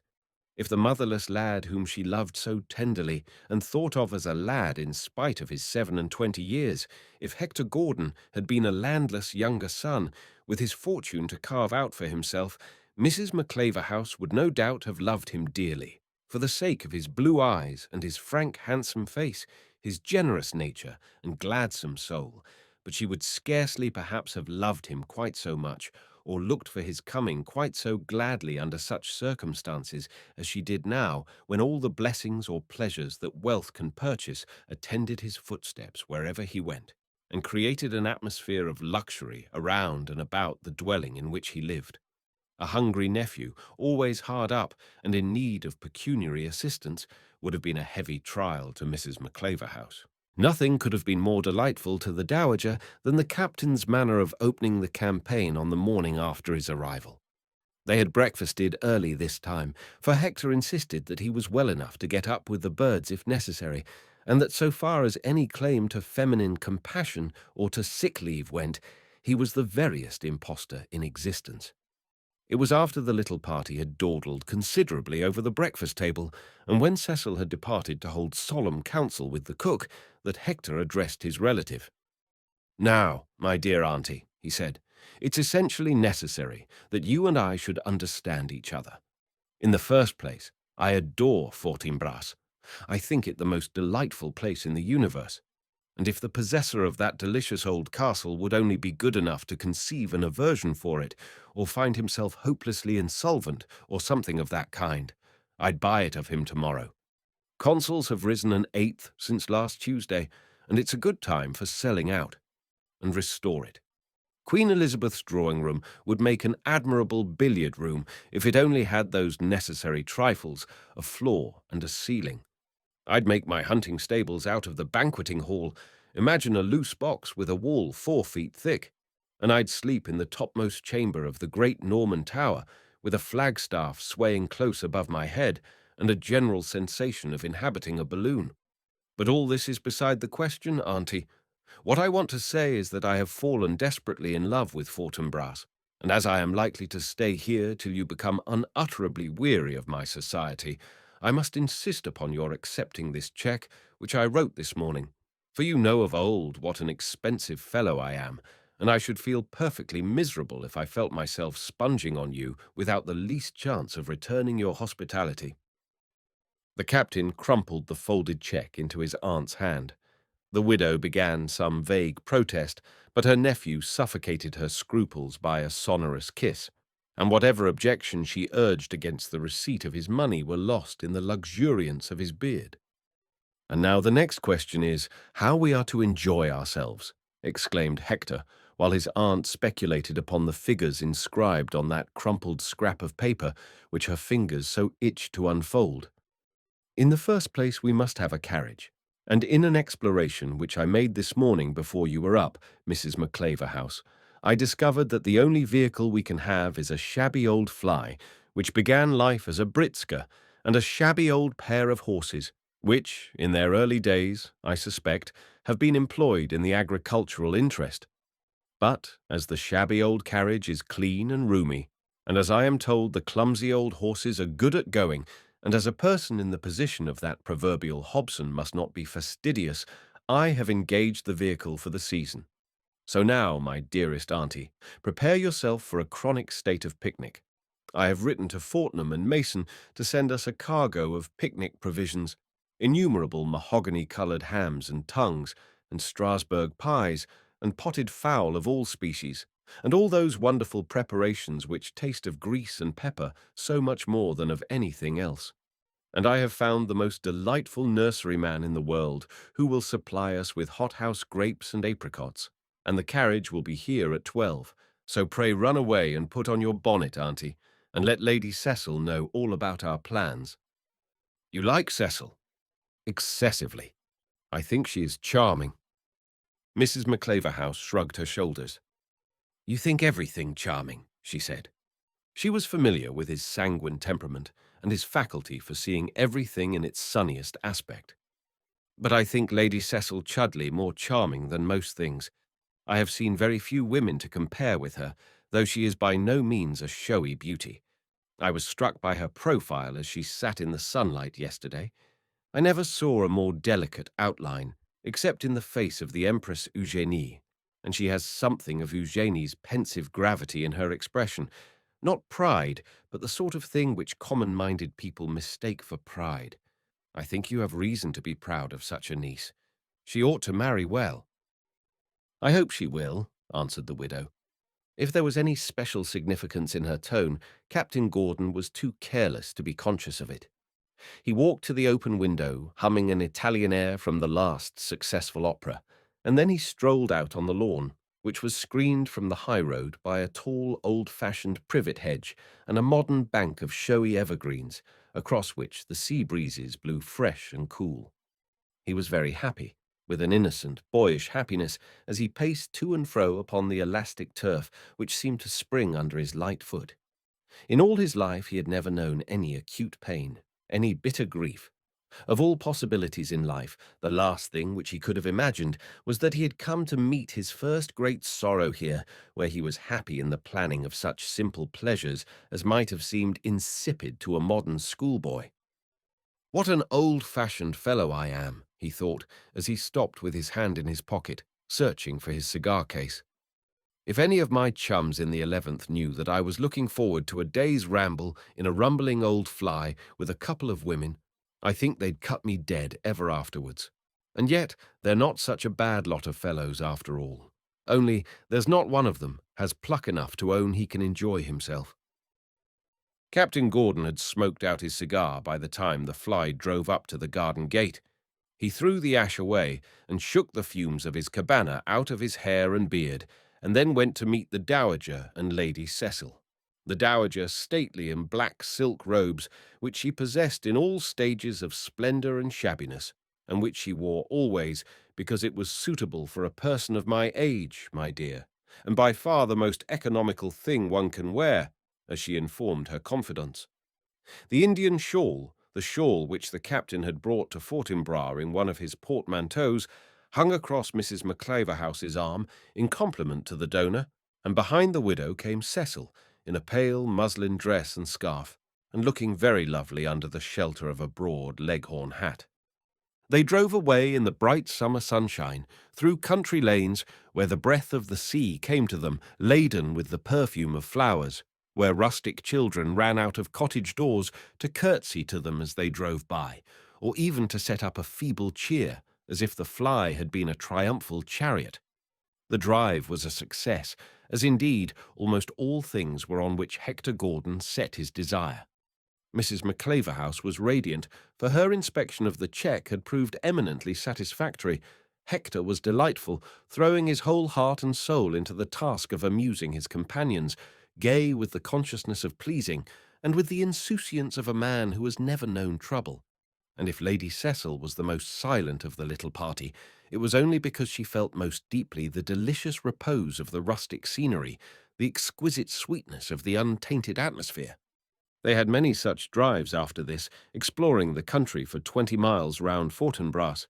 They held impromptu picnics on breezy heights above the level of the sea, picnics in which the rector of Fortinbras and his two pretty daughters were sometimes invited to join, and which ended with tea-drinking at Seaview Villa and croquet on the lawn. And then they had lonely drives to distant villages where there were old Norman churches to be explored, under convoy of quavery old sextons who always had to be fetched from their dinner or their tea. Dusky old churches which Mrs. Macleverhouse declined to enter, and in whose solemn gloom Hector and Cecil dawdled together, discussing the dates of doors and windows, tombs and font, stalls and reading desk, while the old sexton hovered respectfully in attendance, and while the dowager dozed delightfully in her carriage, lulled by the booming of excited bees. Sometimes Mrs. Macleverhouse was too lazy to go out at all, and on those occasions the shabby fly and the shabby horses enjoyed a holiday, while Hector and Cecil strolled on the sands before the villa or dawdled on the lawn. They were very happy together. All Lady Cecil's proud reserve melted under the influence of the Scotchman's genial nature. It was simply impossible not to like him. It was very difficult to resist his fascination, the indescribable witchery that lurked in his manner when he wished to please. Lord Aspindel's daughter found herself forgetting how slight a link bound her to this pleasant companion, and admitting him to a cousinly intimacy before she had time to think of what she was doing. And then it was such an easy brotherly and sisterly friendship that to draw back from it would have seemed prudish and ungracious. So Cecil walked and talked with the young captain, and read and played to him in the evenings, and enjoyed to the full that delightful association which can only arise between two well-bred and highly educated people. If either of them had been ignorant or shallow, selfish or vain, Such close companionship must have become intolerable at the end of a week. Everybody knows how weary Madame du Dauphin and President Hainaut grew of themselves and existence in less than 12 hours, when they met in a friend's deserted apartment in order to escape from their visitors for the enjoyment of each other's society. But then Madame and the President were middle-aged lovers, and the freshness of youth was wanting to transform the place of their rendezvous into a paradise. It was when Hector Gordon had been staying nearly a month at Fortinbras that the sharp-spoken and worldly dowager suddenly awakened Lady Cecil from that mental languor which had stolen upon her since his coming. He seemed to have brought so much sunshine with him, and she had abandoned herself so entirely to the delight of its warmth and radiance, lulled by the belief that it was the change from Dorset Square to Fortinbras that had filled her heart and mind with such unwonted gladness. Mrs. Claverhouse had a very acute perception of all matters in which her own interests were in any way implicated, and she had woven a little scheme in relation to her nephew and niece. The dishonest steward, who made friends of the mammon of unrighteousness, has many disciples in our modern day, and the dowager had certain views with regard to Captain Gordon's settlement in life, views which involved her enjoyment of a permanent home with the nephew she loved. It was for the furtherance of this little scheme that she sat at home so often while Hector and Cecil walked side by side upon the shore or loitered in the garden, and this object was in her mind when she let them sing duets to her in the dusky drawing-room, and sank so often into gentle slumbers while they sang, or paused to talk in voices that were hushed in harmony with the still twilight. "I suppose you will scarcely turn up your nose now, Lady Cecil, if I venture to tell you that my nephew will be a first-rate match," exclaimed the dowager one morning when she found herself alone with her niece. Cecil blushed crimson.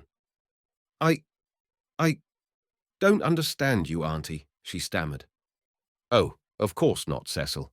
I hate a sly girl, and I begin to think you are sly.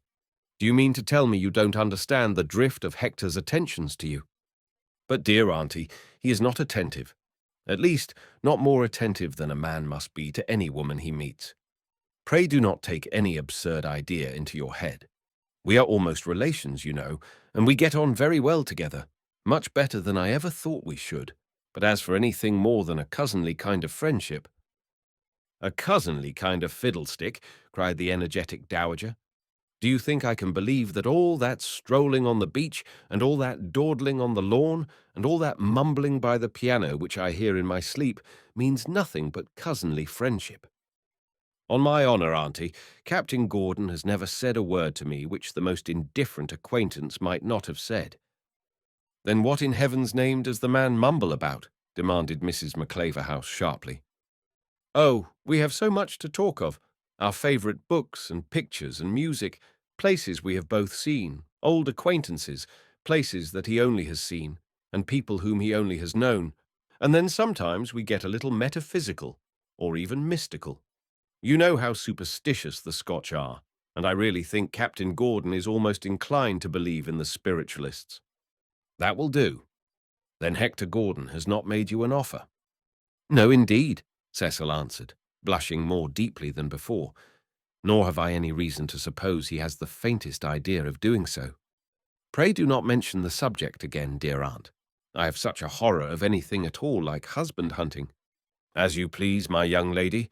It's all very well to ride the high horse, but I think some day, when you find yourself unpleasantly close to your 30th birthday and discover some ugly lines under those beautiful hazel eyes of yours, some day when I am dead and gone, and your delicate ivory-white complexion has grown as yellow as an old knife-handle, when you look forward to a dreary life of dependence upon others, or lonely struggles with a hard, pitiless world, I think then, Lady Cecil, you'll be inclined to regret that you were so contemptuously indifferent to Hector Gordon's merits. There, go and put on your bonnet, child. You may marry whom you please, or remain unmarried as long as you please, for all I care about it. And yet I had built quite a castle in the air about you, and I fancied how nice it would be for you and Hector to settle in Hyde Park Gardens, or thereabouts, and for me to live with you.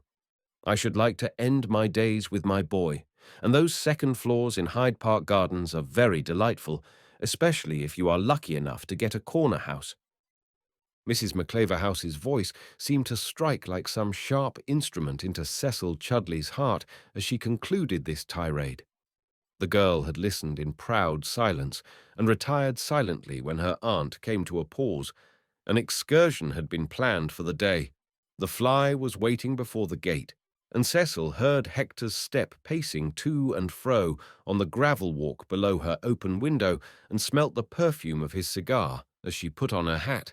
But all the girlish joyousness with which she had been wont to attire herself for such rustic expeditions had fled from her breast, leaving a heavy, dull sense of pain in its stead.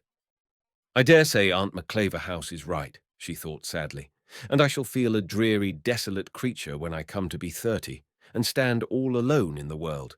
But it is so horrible to hear her talk of good matches, just as if every girl must always be on the alert to entrap a rich husband.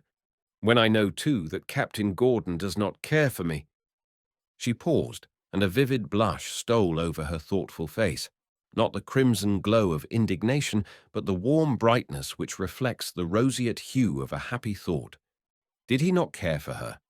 That phrase about caring for her is the modest euphemism in which a woman disguises the bold word love. Was he really so indifferent? Her protest to Mrs. McClaverhouse had contained no syllable of untruth or prevarication. In all their intercourse, throughout all that cousinly intimacy which had been so sweet a friendship, Hector Gordon had not uttered a word which the vainest or most conscious coquette could construe into a confession of anything warmer than friendship. Ah, yet, and yet, and yet. As Owen Meredith says, there had been something. Yes, surely something. No spoken word, no license of glance, no daring pressure of a yielding hand, something 50 times less palpable, and yet 100 times sweeter than any of these. A lowering of the voice, a tender, tremulous tone now and then, a dreamy softness in the dark blue eyes, a silence more eloquent than words, a sudden break in a sentence that had a deeper meaning than 100 sentences. Poor auntie, thought Lady Cecil. It was silly of me to be so angry with her, for after all, I think he does care for me, a little. Did she think of the contractor's wealth, or remember how high above poverty and dependence she would be lifted by a marriage with Hector Gordon? Did any vision of the corner house in Hyde Park Gardens, the noble windows overlooking the woods and waters of Kensington, the elegant equipage and thoroughbred horses, arise before her side by side with the image of the young soldier, number through that most terrible of ordeals, the furnace of genteel poverty? Lady Cecil had passed unscathed. When the remembrance of Hector Gordon's position flashed upon her presently, all her pride rose in arms against her weakness. "I would die rather than he should know that I care for him," she thought. "He might think me one of those calculating mercenary girls one reads of." Thus it was that, when Lady Cecil took her seat in the carriage that day, there was an air of restraint, a cold reserve in her manner, that Hector Gordon had never seen before. He also was changed. He had thrown away his cigar while Cecil was lingering in her own room, and had gone into the little breakfast parlour where his aunt sat with an unread newspaper in her hand, brooding over her niece's folly. She looked up as Hector entered and began to talk to him. The conversation was a very brief one, and the captain had little share in it. But when he went back to the garden, his face was grave and downcast, and when he handed Cecil into the carriage, she was struck by the gloomy preoccupation of his manner. Of all the excursions they had enjoyed together, that excursion was the least agreeable. The September wind was bleak and chilly, penetrating the warmest folds of Mrs. McClaverhouse's Indian shawl and tweaking the end of her aristocratic nose. The brown moorlands and bare stubble fields had a barren look against the cold grey sky, and the captain, generally as much au petit soin with regard to the two ladies as if he had been the adoring son of the one and the accepted lover of the other, sat in a gloomy reverie, and seemed to arouse himself by an effort whenever he uttered some commonplace remark upon the weather or the scenery. There was very little conversation during dinner, and Captain Gordon made so poor a pretence of eating that the dowager became positively alarmed and declared that her boy was ill. "It is no use talking, Hector," she exclaimed. though her nephew had only made a half-articulate murmur to the effect that there was nothing the matter with him. "You eat no fish, and you only helped yourself to a wing of that chicken, and you sent your plate away with that almost untouched. A very extravagant mode of sending your plate away, I should say, if you were a poor man. You've not been yourself all day, Hector, so I shall insist on your being nursed this evening. You won't take any fruit, I know, for fruit is bilious. Never mind the dessert today, Mowat," the widow said, addressing her parlour-maid. "And be sure the fruit is kept in a cool, dry place till tomorrow," she added sotto voce, as she cast a sharply scrutinizing glance upon the dishes of grapes and apricots. The widow insisted that her nephew was ill and tired, and as the captain seemed oppressed by a kind of languor which made him quite unequal to offer any opposition to such an energetic person as his aunt, he gave way and suffered himself to be installed in a reclining attitude on the most comfortable sofa, with an Indian shawl spread over him like the counterpane of a state-bed. "And now Cecil shall play us both to sleep," said Mrs. Maclaverhouse, sinking into her own chair. The piano was as far away from the sofa as it could be in so small a room, but Cecil heard a faint sigh as she seated herself in the dusk and laid her hands softly on the keys. How many evenings they two had sat side by side in the same dusk, talking in hushed voices. How often she had felt his warm breath amidst her hair as he bent over her while she sang. But today he seemed changed all at once, as he might have changed on the discovery that the woman in whose companionship he had been so unrestrainedly happy was only a scheming coquette after all, and had been spreading an airy net in which to entrap his heart and his fortune. The thought that some chance word of the dowager's might have inspired him with such an idea of her was absolute torture to Cecil Chudley. She felt half inclined to refuse to play or sing for the captain's gratification, and yet to do so might be to make a kind of scene which would seem only a part of her scheme. So after sitting silently for some minutes, she touched the keys softly and began a little reverie of Kalkbrenner's, the simplest of melodies, with a flowing movement like the monotonous plashing of waves rising and falling under the keel of a boat. And then she wandered into a very sweet arrangement of that exquisite air of Beethoven's, those evening bells, a melody which Moore has made more exquisite by words whose mournful beauty has never been surpassed by any lyric in our language. "Sing the song, Lady Cecil," said Hector, in a low, pleading voice. "Let me hear you sing once more." There was something in his entreating tone, something that seemed like humility, and which reassured Cecil as to his opinion of her. It was not in such a tone that a man would address a woman he had newly learned to despise. If Hector Gordon had been the suppliant of a queen, his accent could have been no more reverential than it was. "I am in a very melancholy mood tonight, Lady Cecil," he said, while she paused with her hand straying listlessly over the keys. "And I have a fancy for pensive music. Please let me have the song." "Do you really wish it? Really and truly?" What common words they were, and yet how thrilling an accent they took tonight upon his lips. Cecil sang the tender melancholy words in a voice that conveyed all their tenderness. She sang that ballad which in the quiet twilight has so sad a cadence, mournful as the dirge of perished hopes and buried loves. If her low, tremulous voice did not break into tears before the end of the song, it was only because, in her nervous terror of anything like a scene, she exerted all the force of her will to sustain her tones to the close. She paused when the song was finished, expecting some acknowledgment from Captain Gordon, but the silence of the darkening room was only broken by the slumberous breathing of Mrs. Maclaverhouse. It was a little ungracious of him to utter no word of thanks, Cecil thought, and then she began to wonder about the cause of his melancholy of this evening, and the subject of that moody reverie which had occupied him all day. While she was wondering about this, the servant came into the room bearing a tea-tray and a monster moderator lamp that towered like an obelisk in the centre of the little table on which the dowager was wont to make tea. That lady was startled from her slumbers by the faint jingling of the teacups, and looked about her as sharply as if she had never been asleep at all. "How quiet you have both been!" she exclaimed, rather impatiently. I don't enjoy my nap half so much without the drowsy hum of your voices.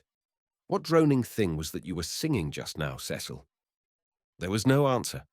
Cecil still bent abstractedly over the piano, touching the notes softly now and then, but making no sound. Hector Gordon lay with his face hidden by his folded arms.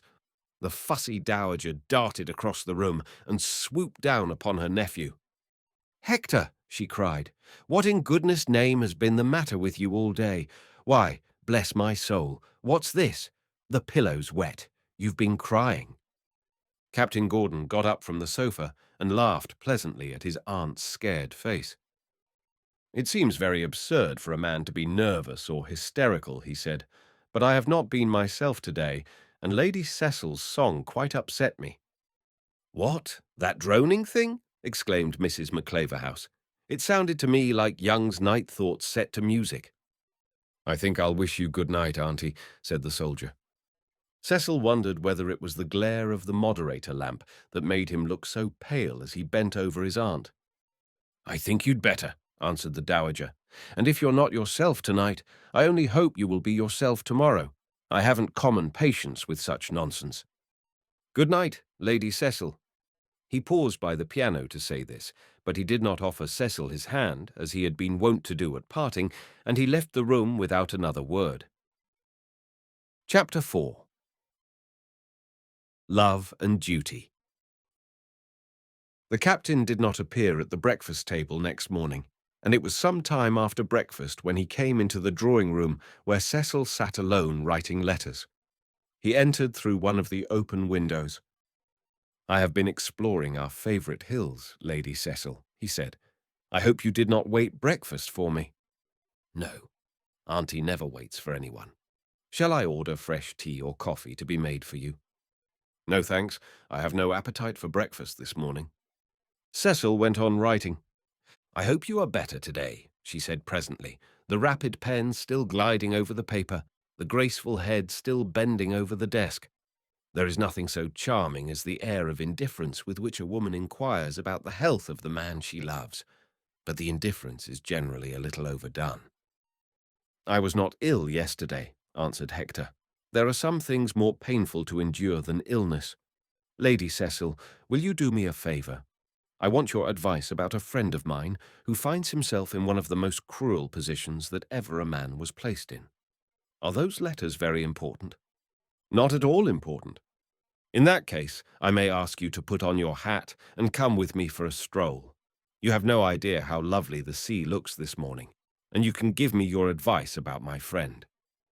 "I don't think I have had enough experience of life to be a good adviser. But you are a lady, and you have a lady's subtile instincts where honour is at stake, and this is a case in which experience of life is not wanted."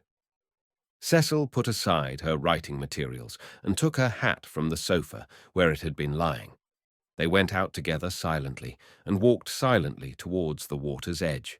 The wavelets curled crisply in the fresh autumn breeze, and the sunlit sea rippled as gaily as if the blue waters had bounded beneath the dancing tread of invisible sea nymphs. "I shall think of this cool, fresh English seashore very often when I am in Bengal," Hector said. "You will go back to Bengal soon?" "Yes, I think very soon. My leave does not expire for some months, but as I came home on a doctor's certificate, and as the sea air I got between Calcutta and Suez set me up before I reached home, I have no excuse for remaining away from my regiment much longer. I shall be glad to see all the dear old fellows again, and a man is always happiest when he is doing his duty." "You speak as if you knew what it was to be unhappy," said Cecil, "and yet you must remember telling us, one day, when you first came here, that you had never known any serious sorrow in your life." "Did I say so?" "Ah, but then that was so long ago." "So long ago? About 5 weeks, I believe." "5 aeons, a lifetime at the very least. I have been reading Tennyson on the hills this morning. What a wonderful poet he is, and how much more wonderful as a philosopher. I scarcely regret my forgotten Greek as I read him. To my mind, he is the greatest teacher and preacher of our age, stern and harsh, bitter and cruel sometimes, but always striking home to the very root of truth with an unerring aim, I grow better and braver and stronger as I read him. He is not an eloquent wailer of his own woes, like Byron. Ah, don't think that I underrate Byron because he is out of fashion, for amidst all the birds that ever sang in the bushes of Parnassus, there is no note so sweet as his to my ear. And yet Alfred Tennyson has set the stamp of his own suffering on every page of his poetry. Don't talk to me about inner consciousness or mental imitation. A man must have suffered before he could write Locksley Hall. A man must have been tempted and must have triumphed before he could write Love and Duty. Do you know the poem, Lady Cecil? It is only 2 or 3 pages of blank verse, but I have read it half a dozen times this morning, and it seems to me as true as if it had been written with the heart's blood of a brave man. Shall I read it to you? If you please. Upon that solitary coast they had no fear of interruption. On one side of them lay stubble fields and low, flat meadows, where the cattle stood to watch them as they passed. On the other, the cool grey sea. The autumn sunshine had faded a little, and there were clouds gathering on the horizon, clouds that Hector and Cecil were too preoccupied to observe. The faint hum of the village died away behind them as they strolled slowly onward. In a desert, they could scarcely have been less restrained by any fear of interruption. Hector Gordon read the poem in a low, earnest voice, in tones whose deep feeling was entirely free from exaggeration. He read very slowly when he came to the last paragraph of the fragment. Should my shadow cross thy thoughts, too sadly for their peace, remand it thou. For calmer hours to memory's darkest hold, if not to be forgotten, not at once, not all forgotten. He closed the book abruptly with these words, and for some minutes walked on in silence. This time it was Cecil who was ungracious, since she did not thank her companion for reading the poem. And now, Lady Cecil, I will tell you my friend's story, said Captain Gordon presently. It is a common story enough, perhaps, for I suppose there are few lives in which there does not arise the necessity for some great sacrifice. He paused once more, and then began again with an evident effort. As my life for the last few years has been spent in India among my brother officers, I need scarcely tell you that the man of whom I speak is an officer. He is, like myself, the son of a rich man, and his military career has been unusually successful. When he joined his regiment, he was one of the most thoughtless and impulsive fellows in the universe. He had been spoiled by indulgent friends, and had never in his life had occasion to think for himself. You may bring up a lad in a garden of roses to be a very well-mannered, agreeable fellow, I dare say, but I doubt if the rose garden education will ever make a great or a wise man. That sort of animal must be reared upon the moorlands, amidst the free winds of heaven.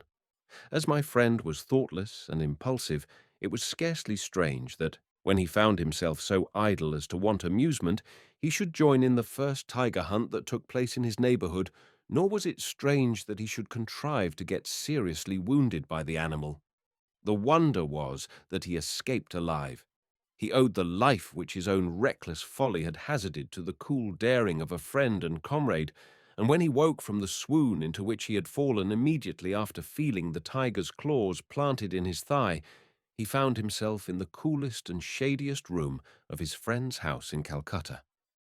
He still felt the tiger's claws, but it was pleasant to know that the sensation was only imaginary, and that the animal had been shot through the head by the brave young civilian, for his friend was a civilian and a resident in Calcutta. He had just enough sense to murmur some inarticulate expression of gratitude, just enough strength to grasp his preserver's honest hand, and then he grew delirious from the pain of his wounds, and then he had fever, and altogether a very hard time of it. I think you can guess what is coming now, Lady Cecil. In all the history of the world, there never surely was the record of man's sorrow or sickness that was not linked with a story of woman's devotion. When my friend was well enough to know what tender nursing was, he knew that the hands which had administered his medicine and smoothed his pillow from the first hour of his delirium belonged to the civilian's sister, a girl whom he had known only as the best waltzer in Calcutta, but whom he had reason to know now as an angel of pity and tenderness. Her attendance upon him was as quiet and unobtrusive as it was watchful and untiring, and on the day on which his medical attendants pronounced him out of danger, she left his room, after a few half-tearful words of congratulation, never to enter it again. But she had watched by him long enough to give him ample time for watching her, and he fancied that he had reason to believe he was beloved for the first time in his life. When he was well enough to leave his room, he found that she had left Calcutta for a visit to some friends at Simla. She wanted change of air, her brother said, and it might be some months before she would return. My friend's impulsive nature would not suffer him to wait so long. How base a scoundrel he must have been if his heart had not overflowed with gratitude to the friend who had saved his life, the tender-hearted girl who had watched him in his danger. You will not wonder when I tell you that his first impulse was to ask his friend to become his brother, his gentle nurse to take the sacred name of wife. What return could he offer for so much devotion, except the devotion of his own life? And his heart was so free, Lady Cecil, that he offered it as freely as if it had been a handful of gold which he had no need of. The civilian acted nobly, declining to accept any pledge in his sister's name. I say nobly, because the soldier was a richer man by 20 times than his friend, and had been the first prize in the Anglo-Indian matrimonial market. The soldier waited only till he was strong enough to bear the jolting of a palanquin before he went to Simla. He found his nurse looking pale and anxious, little improved by change of air or scene. He came upon her unexpectedly, and the one look which he saw in her face as she recognized him assured him that he had not made the senseless blunder of a coxcomb when he had fancied himself beloved. He stayed in the hill country for a fortnight, and he went back to his regiment the promised husband of as pure and true-hearted a woman as ever lived. I bear tribute to her goodness, Lady Cecil, standing by your side, here upon this English shore, so many 100 miles away. God bless her." He lifted his hat as he pronounced the blessing, and looking at him with sad, earnest eyes, Cecil saw that his were dim with tears. "Oh, Cecil, Cecil," he said, "I haven't finished my story yet. Can you guess what happened when the soldier came home and chance threw him into intimate association with another woman? Unhappily, it is such an old story. Ah, then, and then only, his heart throbbed into sudden life. Ah, then only he found how wide a difference there is between a grateful impulse of the mind and an absorbing passion of the heart. Careless and inconsiderate in all things, he abandoned himself to the charm of an association whose peril he never calculated, and he awoke one day like a man who had been dreaming pleasant dreams upon the edge of a precipice to discover his danger. I cannot tell you how bitter that awakening was. There is an old Greek fancy, too foolish for me to tell you, which explains a perfect love as the reunion of two beings who at first were one, but who, separated by an angry deity, have wandered blindly through the universe in search of one another. But sometimes it happens, Lady Cecil, that the half-soul finds its other half too late. I have told you my friend's story, how dearly he loves the lady. It was his sorrow to know and love too late. I can find no words to tell you. He is a soldier, and he calls himself a man of honor, but he is so weak and helpless in his misery that he has need of counsel from a mind less troubled than his own. He is willing to do his duty, if he can be told wherein his duty lies. Should he write to his betrothed and confess the truth, trusting in her generosity to set him free? I am sure she would do so. There was a brief pause before Cecil said, "I am sure of it too, though I do not know her. But do you think she would ever be happy again?"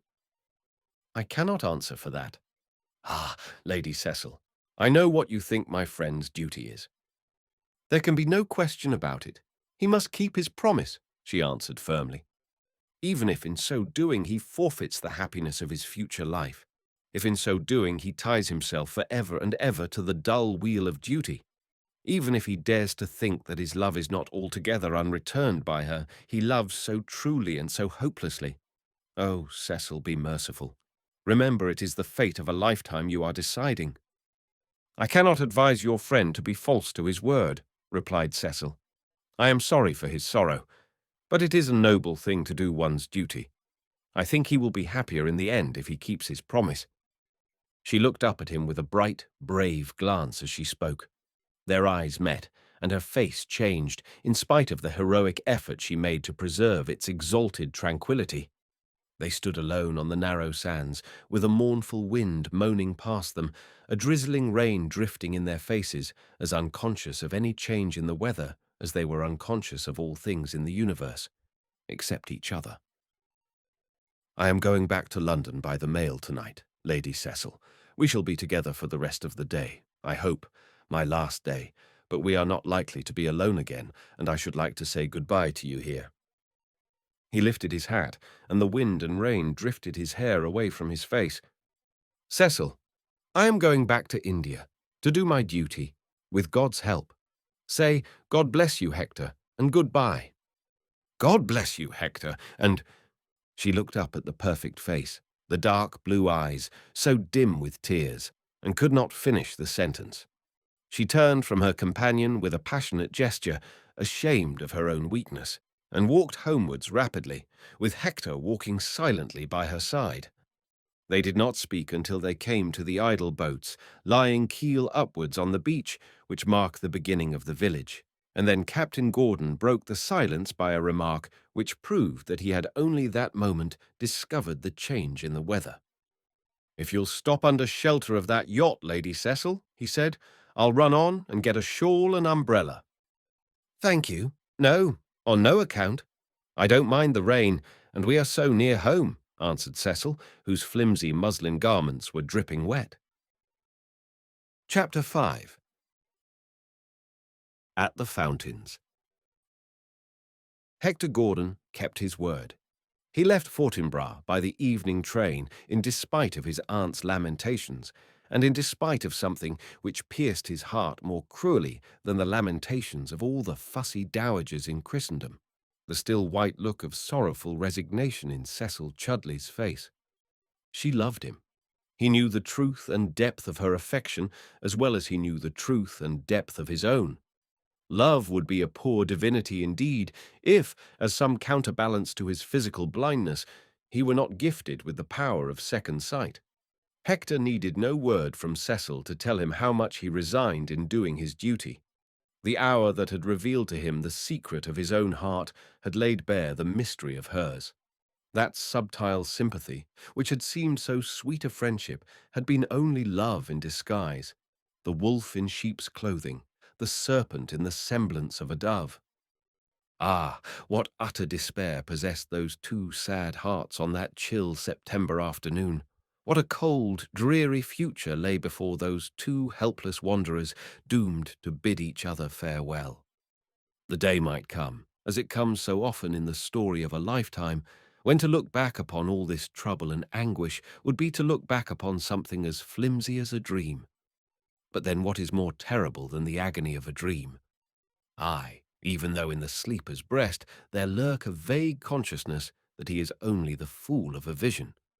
Brooding over his hopeless sorrow as the express whirled London wards through the darkness, Hector Gordon thought of the stories of unhappy attachments and wasted devotion which he had heard told by his seniors over the mess table when the wine went round silently in the summer dusk, and men, whose faces were in shadow, talked more freely than was their wont in the broad glare of day.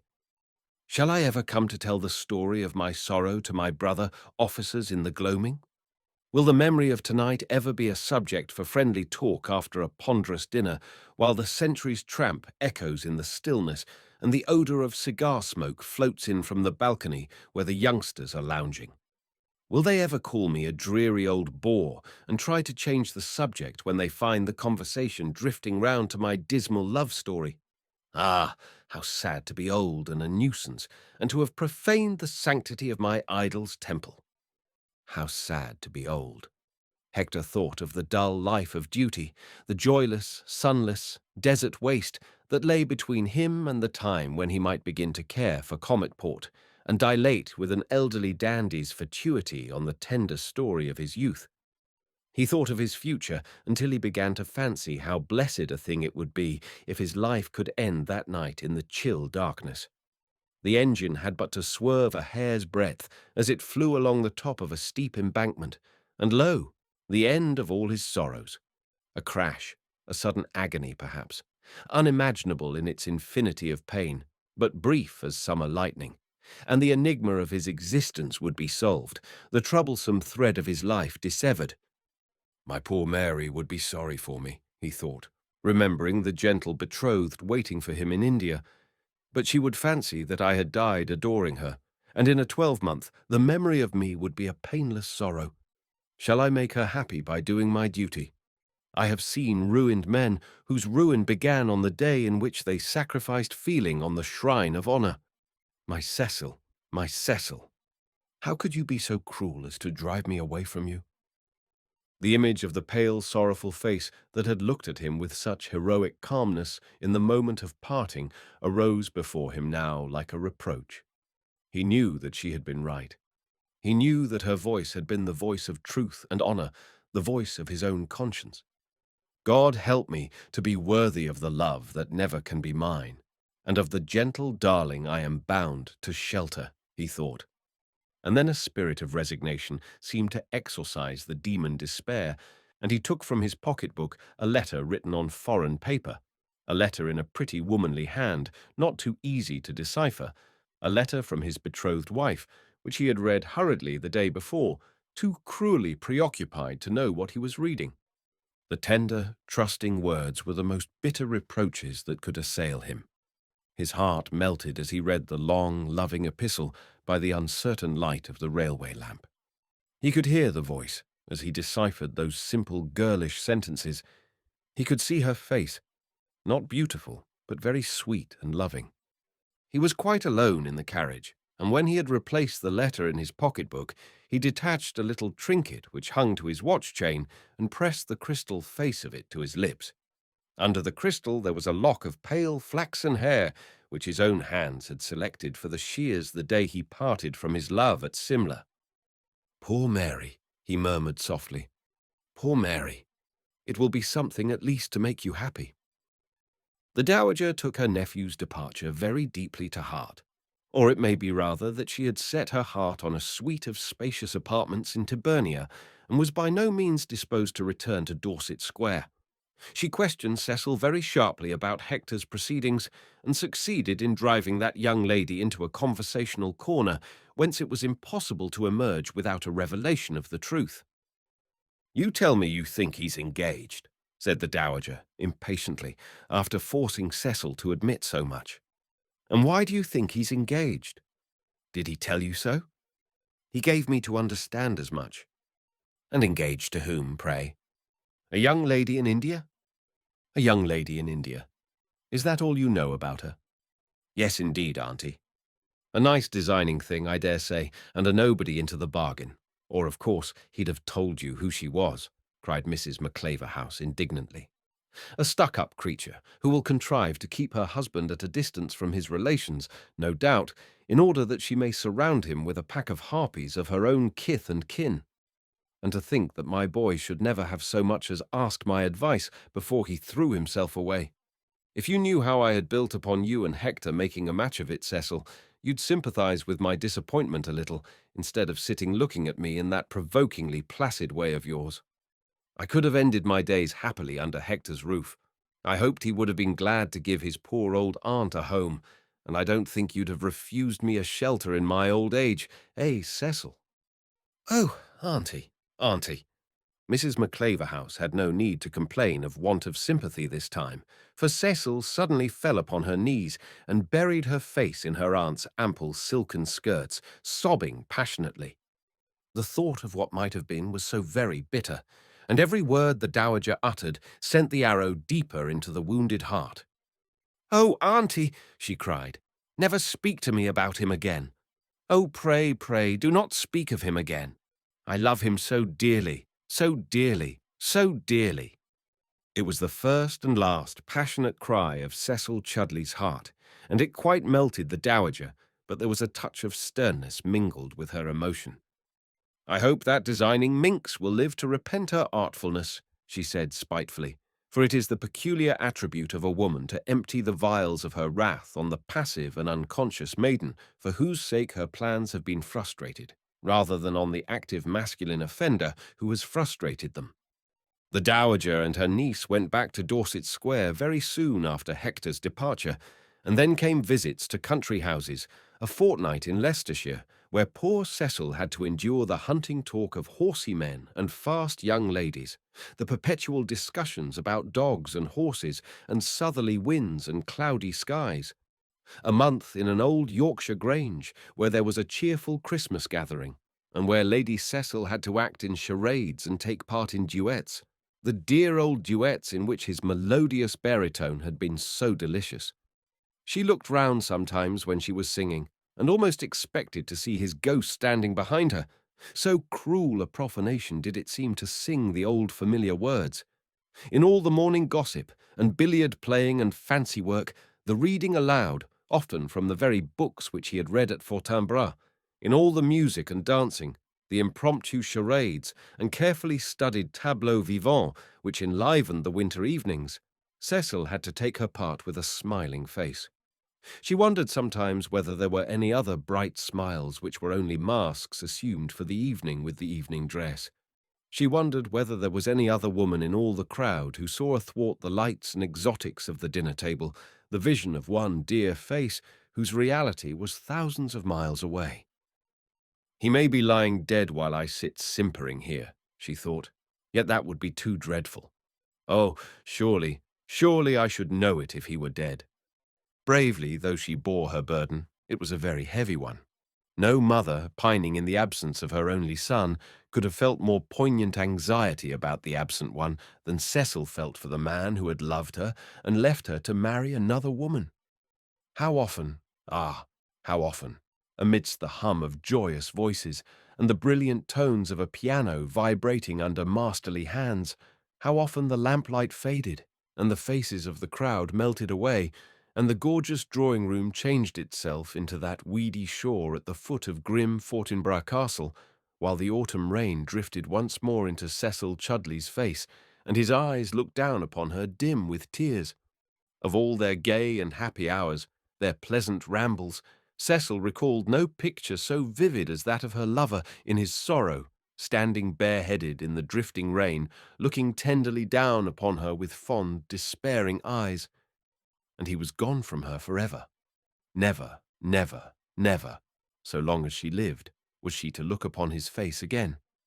But she endured her life, and by, when cold gleams of February sunshine lighted the grey sky, the dowager carried her niece back to Dorset Square, and all the old sordid, wearisome care about forks, spoons, and broken wine-glasses and incorrect butcher's bills began again. But even broken wine-glasses may be a distraction, and a young lady who has tradesmen's books and the contents of china closets to employ her mind suffers less than the damsel who has nothing to do but to sit by her casement, watching the slow changes of the heavens and thinking of the absent one. Industrious Charlotte, cutting bread and butter for the little ones, is not so apt to fall in love with Werther as he is to be inspired by a fatal passion for her, since, paltry and sordid a task as Charlotte's may be, it yet requires some thought, or the lady will cut her fingers. A little wholesome household work would have saved poor Elaine from many of those long hours of brooding in which the lily-maid of Astolat contemplated the dark night's image. Work, the primeval curse, may have been a blessing in disguise after all. Lady Cecil bore her life. She went hither and thither to places in which she felt little interest, amongst people whose companionship seemed so poor a substitute for that brief, sweet friendship of the departed autumn. Ah, what could ever bring back to her heart the thrilling joy of that broken dream? Yet her life was not altogether joyless. It was only the magical, mystical gladness, the delight too deep for words, which had gone out of her existence forever in the hour of that irrevocable parting on the wet seashore. She had friends and companions, a social status, in right of her father's name and race, even amongst the vulgar who knew that she was only a penniless dependent upon the sharp-spoken dowager. Perhaps the friend with whom Cecil Chudley's proud reserve was most often wont to melt into tender sympathy was Florence Crawford, the frivolous divinity at whose shrine the young landscape painter had laid his heart and his ambition. They had met in society, as Flo said, with a little air, which implied that the only society in the civilized world was the circle wherein Miss Crawford revolved, and they had taken a fancy to each other, according to Florence, though it must be confessed the fancy had been chiefly on her own side, as Cecil was not prone to sudden friendships. "But there was someone else took a fancy to you before I did," exclaimed Flo.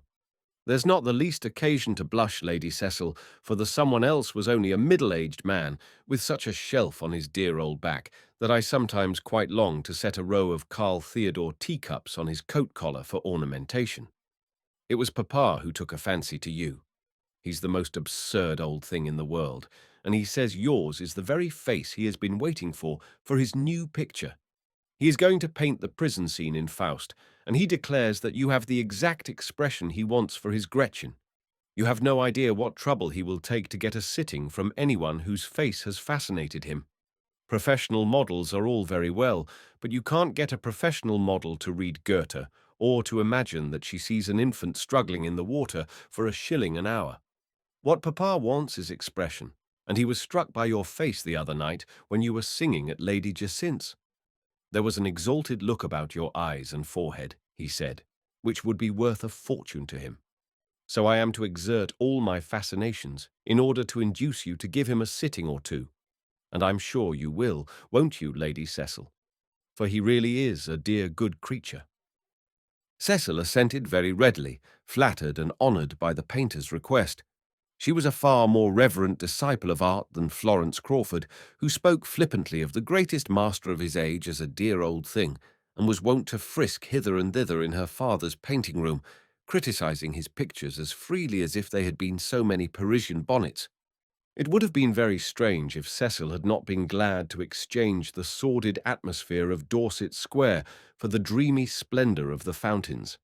The hour or two which Mr. Crawford had entreated in the first place grew into many hours, and Cecil had spent half a dozen pleasant mornings in the great master's painting-room before the vague shadow which was so unintelligible to common eyes grew out of the canvas and became a woman instinct with life and soul. Flo brought her box of watercolours on these occasions, and perched herself at a little table in a corner of the spacious chamber, for she made a faint show of devotion to art now and then as an excuse for intruding into the painter's sanctum. What place of retreat could be sacred from an only daughter, and such an only daughter as Florence Crawford? So the young lady came very often to the noble tapestried painting-room, into which half the contents of Mr. Woodgate's shop seemed to have been imported, so rich was the gorgeous chamber in black oak cabinets and stamped leather-cushioned chairs, coloured marbles and medieval armour, majolica vases and Venetian glass. The painter loved beautiful things and spent his money as recklessly as Aladdin or Alexandre Dumas.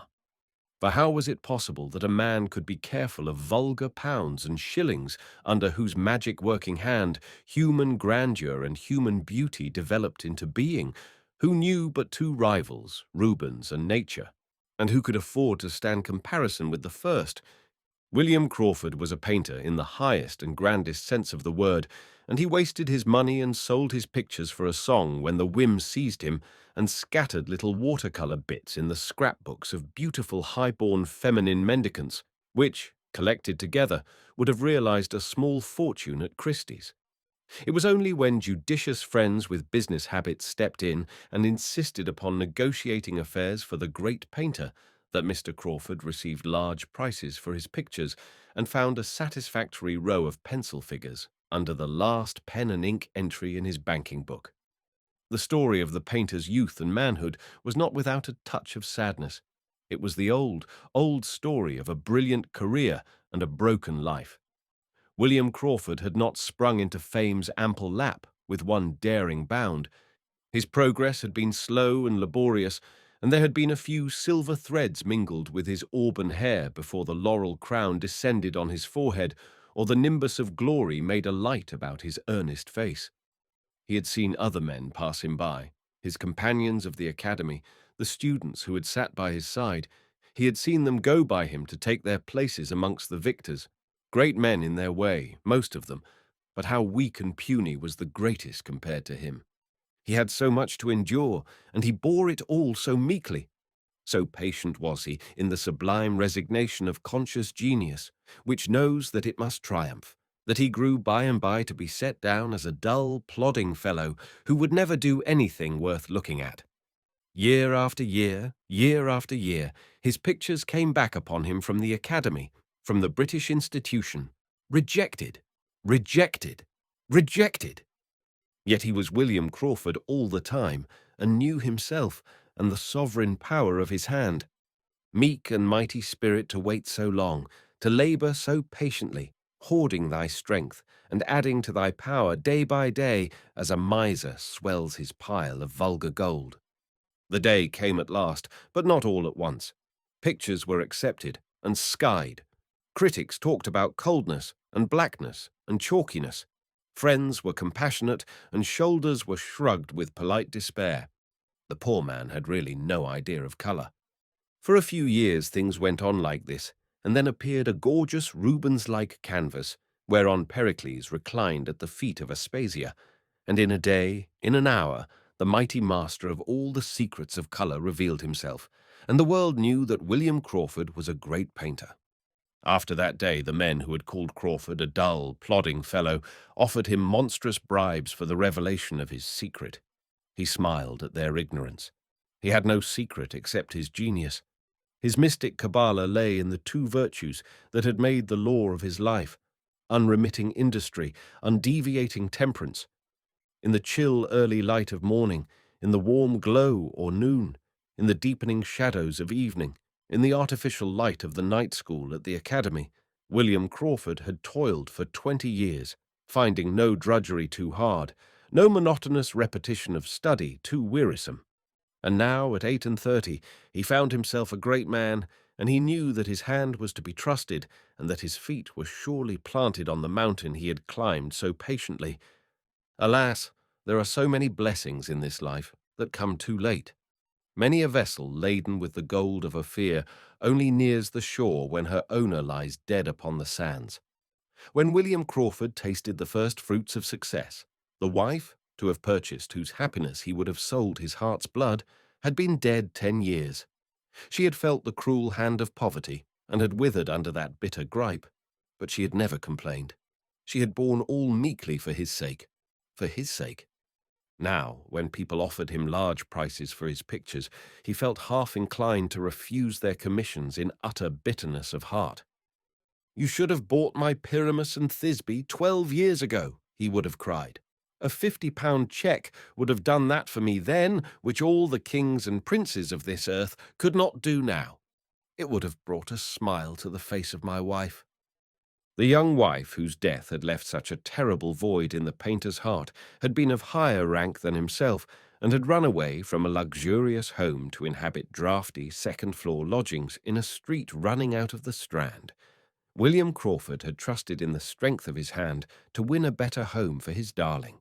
But the blackest years of his life were those that immediately succeeded his marriage, and the poor loving girl had to suffer deprivations that were unfelt by the Spartan painter, but which fell heavily on the home-bred damsel who had sacrificed so much for him. She would have held the loss of position a very light one, but she found that she had lost all her home friends as well, for her father shut his door upon her after her marriage, and she had no mother to plead for her at home or to visit her by stealth in her husband's shabby dwelling. The father was a hard, obstinate man who plucked his daughter's image out of his heart as coolly as he erased her name from his will. He begged that Mrs. Crawford might never be mentioned in his presence, and he threatened to horsewhip the painter in the rooms of the Royal Academy if ever he met him there. Whether he relented suddenly when the young wife died, or whether his conscience had given him some uneasiness from the beginning, no one ever knew, but he wrote a civil letter to the widower, declaring his willingness to adopt and educate the little girl his daughter had left behind her. There was some hesitation, a little parley as to how often the father should be permitted to see his child. A very manly letter from the painter, setting forth the condition on which he was willing to part with the little girl, that condition being neither more nor less than an understanding that she was his child, and his only, committed as a sacred trust to her mother's family, and to be claimed by him at any hour he pleased. And then he let his little Florence go. A year later, he would as soon have plucked the heart out of his breast as he would have parted from her. But at this time he was utterly broken down in body and mind, so crushed, so desolate, that it seemed as if nothing could add to his desolation. He was even glad to get rid of the child. The sound of her young voice saddened him. There were tones in it that were like her mother's. "I sat in my room and painted," he said afterwards, when he was able to talk of this dreadful time. "But I didn't know what I was painting, or whether it was winter or summer. People would come in and sit down and talk to me. They came to cheer me up a little, they said. I talked to them and answered them, and when they went away I didn't know who they were or what they had been talking about. As for my work, the right colours came on my brush somehow, but when the faces looked out at me from my canvas, I used to wonder who had painted them and what they meant. I don't know how long that time lasted. I only know that the best and dearest friend I ever had took me across the Channel with him and on to Italy. And one morning, after landing at some place from a steamer in the darkness, I opened my window and saw the Bay of Naples before me. I burst into tears, for the first time since my wife's death. And after that, I learnt to bear my sorrow patiently. When William Crawford found himself a successful man, he built himself a house at Kensington from a design of his own. After stating which latter fact, it is quite unnecessary to say that the Italian facade was perfection, that the Alhambra-like colonnade at the back was delicious, that there was a great deal of space wasted in unnecessary passages, and that there was neither a housemaid's closet nor a dustbin in the original plan of the mansion. But then what a charming spot was that on which Mr. Crawford planted his temple! For he was far too wise a man to erect his dwelling on one of those patches of arid waste which are called desirable building ground. He had discovered an inconvenient old house in a delicious garden between the old court suburb and Tyburnia, and had carted away the rambling, low-roofed dwelling and set up his dazzling white temple in its stead. The crowning glory of the place was a pair of marble fountains which the painter had brought from Rome, fountains whose silver waters had made harmonious accompaniment to the voices of revellers in Tivoli 1,500 years ago. It was to this pleasant home that William Crawford brought his beautiful daughter from the fashionable boarding school in which she had received her education. Her grandfather had died, leaving her the £5,000 that had once been allotted to her mother. Her aunts and uncles were scattered, and not one of them had been able to obtain any lasting hold upon the impulsive little heart which beat in Miss Crawford's breast. She came to the fountains at her father's bidding, and her pretty caressing ways were very pleasant to him, but she did not fill the void in his heart. He looked in her face very sadly sometimes, for it recalled the vision of another face, with a tender, loving light in the eyes, which was wanting in Flo's flashing glances. She was such a frivolous creature compared with her mother. The difference between them was as wide as the contrast between a tender cooing dove which nestles in your bosom and a beautiful butterfly that flits and skims hither and thither in the sunshine. Miss Crawford was fond of her father and proud of him after a fashion, but she had no power to appreciate the sublimity of his art, the grandeur of his triumphs. She admired him and was pleased with his success because it had given him wealth and fashion. Alone in a desert, that other one would have rejoiced with him in the glory of his work, however unprofitable, however remote from the possibility of reward, because it was his and because he loved it. There were times when Flo's frivolous criticisms jarred on the painter's ear, for there were tones in her voice which even yet reminded him too painfully of the lost one. He was an overindulgent father, said people, who estimated a father's indulgence by the amount of a daughter's pocket money. But it may be that he would have been less indulgent if he had loved his child better, or rather, if she had been able to reach that inner sanctuary of his soul where the image of the dead reigned alone. Lady Cecil felt a thrill of delight when the painter turned his easel and revealed his finished picture. Ah, wonderful power, given to a man in such fullness as it had been given to William Crawford once in 200 years, rarest of all earthly gifts, the masterdom of colour, the power which makes the painter's hand second only to the hand of the Creator, who bade Eve come forth out of the shadow of night and revealed to awakening Adam the perfection of womanly loveliness. In the prison scene, the painter had full scope for his wondrous power of colour. The light in the picture was subdued. Only through the open door of poor Gretchen's cell one saw a lurid glimmer of the coming day. In this open doorway lounged Mephistopheles, with a horrible smile upon his face, and his figure darkly defined against that low, lurid glimmer. The light of the prison lamp shone full on the faces of the lovers, and the sickly yellow light made a kind of aureola around Gretchen's golden head. While Cecil stood before the picture in rapt admiration, Miss Crawford laid down her brushes and came to look at her father's labour. The painter lounged against the wall opposite his easel, gazing dreamily at his completed work.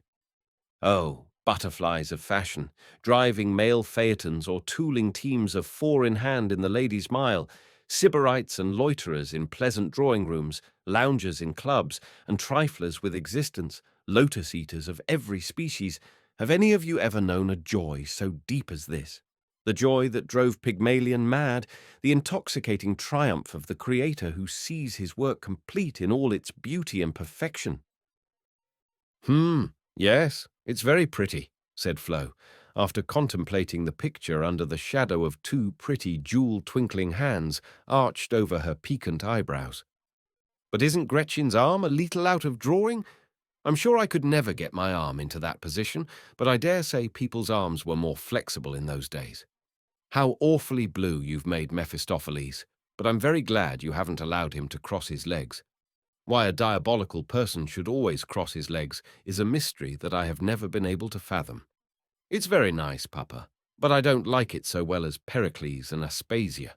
Your proclivities are classic, you dear old thing, so you had better stick to your Lempriere and let us have rosy gods and goddesses ad infinitum. Ad nauseam, perhaps, said the painter sadly. The critics had been very hard upon William Crawford, and there had been people besotted enough to utter the shameful word sensualism in connection with the purest and simplest creature who ever worshipped the divinity of beauty. And then there were all the host of funny little writers who wrote facetious little criticisms upon the great man's pictures. His Cupid had the mumps, his Psyche was in the last stage of scarlet fever, his Alcibiades was a butcher's boy, his Timandra a scorbutic shrew, his Boadicea a prize-fighter disguised in female raiment. The funny little writers who could not have sketched the outline of a pump-handle correctly had fine fun out of William Crawford. He was happy in spite of all adverse criticism and had succeeded in spite of his critics. Of course, there were some who knew what they were writing about, and to such adverse opinion as he felt to be just William Crawford bowed his head meekly, not too proud to believe that he could have done better if he had taken more pains. Who could be more acutely conscious than he was of his shortcomings? Whose eyes were keener than his to perceive the weak spots in his work? There is no finer tonic for the true worker than adverse criticism. The friend's lavish praise may enervate, the foe's hardest usage braces and fortifies. Guy Patten, in a criticism on Sir Thomas Browne, which in the Christian benevolence of its tone is not altogether unlike some criticism of the 19th century, regrets that the man is alive because he may grow worse. How completely the slashing critics of the present day seem to forget that so long as the man is alive, it is possible for him to grow better. William Crawford was very happy in the painting room where the greater part of his life was spent. What man can be so happy as the triumphant artist, convinced of the innocence and purity of his triumphs, assured of being remembered when all other labourers are forgotten, knowing that his glory will be revealed to posterity by no musty records written by a stranger, but by his own handiwork, instinct with his own soul, revealing himself in a language that needs no translation, and is almost as familiar to the savage as to the savant, so nearly does it copy nature. Florence thought it a very hard thing that her father would not take her to perpetual parties, and grumbled sorely at being sent under convoy of any grumpy old chaperone who might be available. But on this matter the painter very rarely gave way.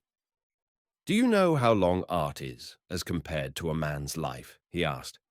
"Can you guess what Raphael might have been if he had lived to be as old as Titian? If there is any special strength in my hand, Flo, it is because in 20 years I have worked as hard as most men work in 40. When I paid 15 shillings a week for my lodgings, my landlord grumbled because I kept my fire in all night, in order that I might be at work before daybreak. I don't make any merit of having worked hard, you know, my dear. I have worked because my work pleased me, and you would never believe how little I ever thought of the fame or money that success would bring me. I don't think your real artist ever sets much value upon the price of his labor. He may want money as much as any other man, and of course he is glad to get it. But it is the triumph of his art that he rejoices in, rather than any personal success. The creation of his work is in itself happiness, and would be though his picture were foredoomed to melt and vanish under his hand at the moment of its completion. I would answer for it that Michelangelo enjoyed modelling his statue of snow quite as much as if he had been putting the finishing touches of his chisel to the fairest marble that ever grew into life under the craftsman's hand, to receive a soul from the last touch of the master. Don't worry me about parties, Flo. I will pay as many milliner's bills as you like, and I'll paint you in all your prettiest dresses and your most bewitching attitudes, and give you the price of your beauty for pocket money, but I won't go to be crushed to death upon staircases, or martyred in the act of fetching an ice. I won't go to people who only want to see what the painter of Aspasia is like, as if I must needs be like something different from my fellow men, and who will think me an insignificant-looking fellow with very little to say for myself. What should I have to say to people who don't know the ABC of the language to the study of which I have given my life? So Flo was obliged to be satisfied, and was fain to go into society under the wing of benevolent matrons who had no daughters of their own to be crushed by Miss Crawford's beauty. Flo had her maid and her carriage, and was quite a little woman of fashion, while the painter lived his own life, opening his doors every Sunday evening to all who cared to visit him, and generally hiding himself in some snug little corner of his spacious drawing-rooms amongst the friends of his soul, while fashionable visitors, who had been received with perfect aplomb by Florence, prowled about in search of him, and stared at the wrong man through gold-rimmed eyeglasses, or pronounced adverse criticisms upon his own pictures under his very nose. Of course, Florence Crawford was perfectly aware that her father's protégé, the landscape painter, was desperately in love with her. We live in a fast-going century, and though Flo was only 18, she was fully versed in the diagnostics of a hopeless passion of which she was the object. She knew poor Philip's weakness, and laughed undisguisedly at his folly. She was a very dashing young person, and she declared herself to be an utterly heartless young person whenever she became expansive and confidential. Whether the heartlessness were real or affected was an enigma which no one had yet been able to solve. Whatever were the follies of the age, Flo went with them at full gallop. She talked slang and affected a masculine contempt for all feminine pursuits, had been heard to ask what bodkins were meant for, and whether shirt buttons were fastened on their foundations with glue. She had a tiny, tiny morocco volume, lined with satin and emblazoned with gold, and obnoxious with patchouli, a volume that was called a betting book, and which had about the same relation to the greasy volumes kept by the bookmen who gather on the waste ground in Victoria Road, or meet one another furtively at the corner of Farringdon Street, as a rosebud has to a red cabbage. Dozens of Juvins or Dent's 6¼ gloves were the principal entries in this mystic volume, but Flo had been known to obtain an actual tip from some aristocratic member of the Jockey Club by whose friendly agency real money had been wagered and won. She was very fast, and had once been seen under the marble colonnade at the fountains, puffing daintily at a coquettish little cigarette. But it is only fair to add that the daring exploit resulted in deadly pallor and unpleasant faintness, and that the experiment was not repeated.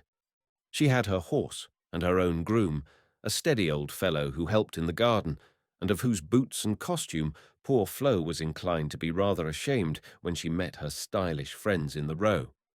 Did she ever pause to think that her life was useless and extravagant and unwomanly? Well, no, not yet. She was only 18, remember, the age when a woman has not quite ceased to be a kind of refinement upon a kitten, beautiful, graceful, capricious, mischievous, treacherous.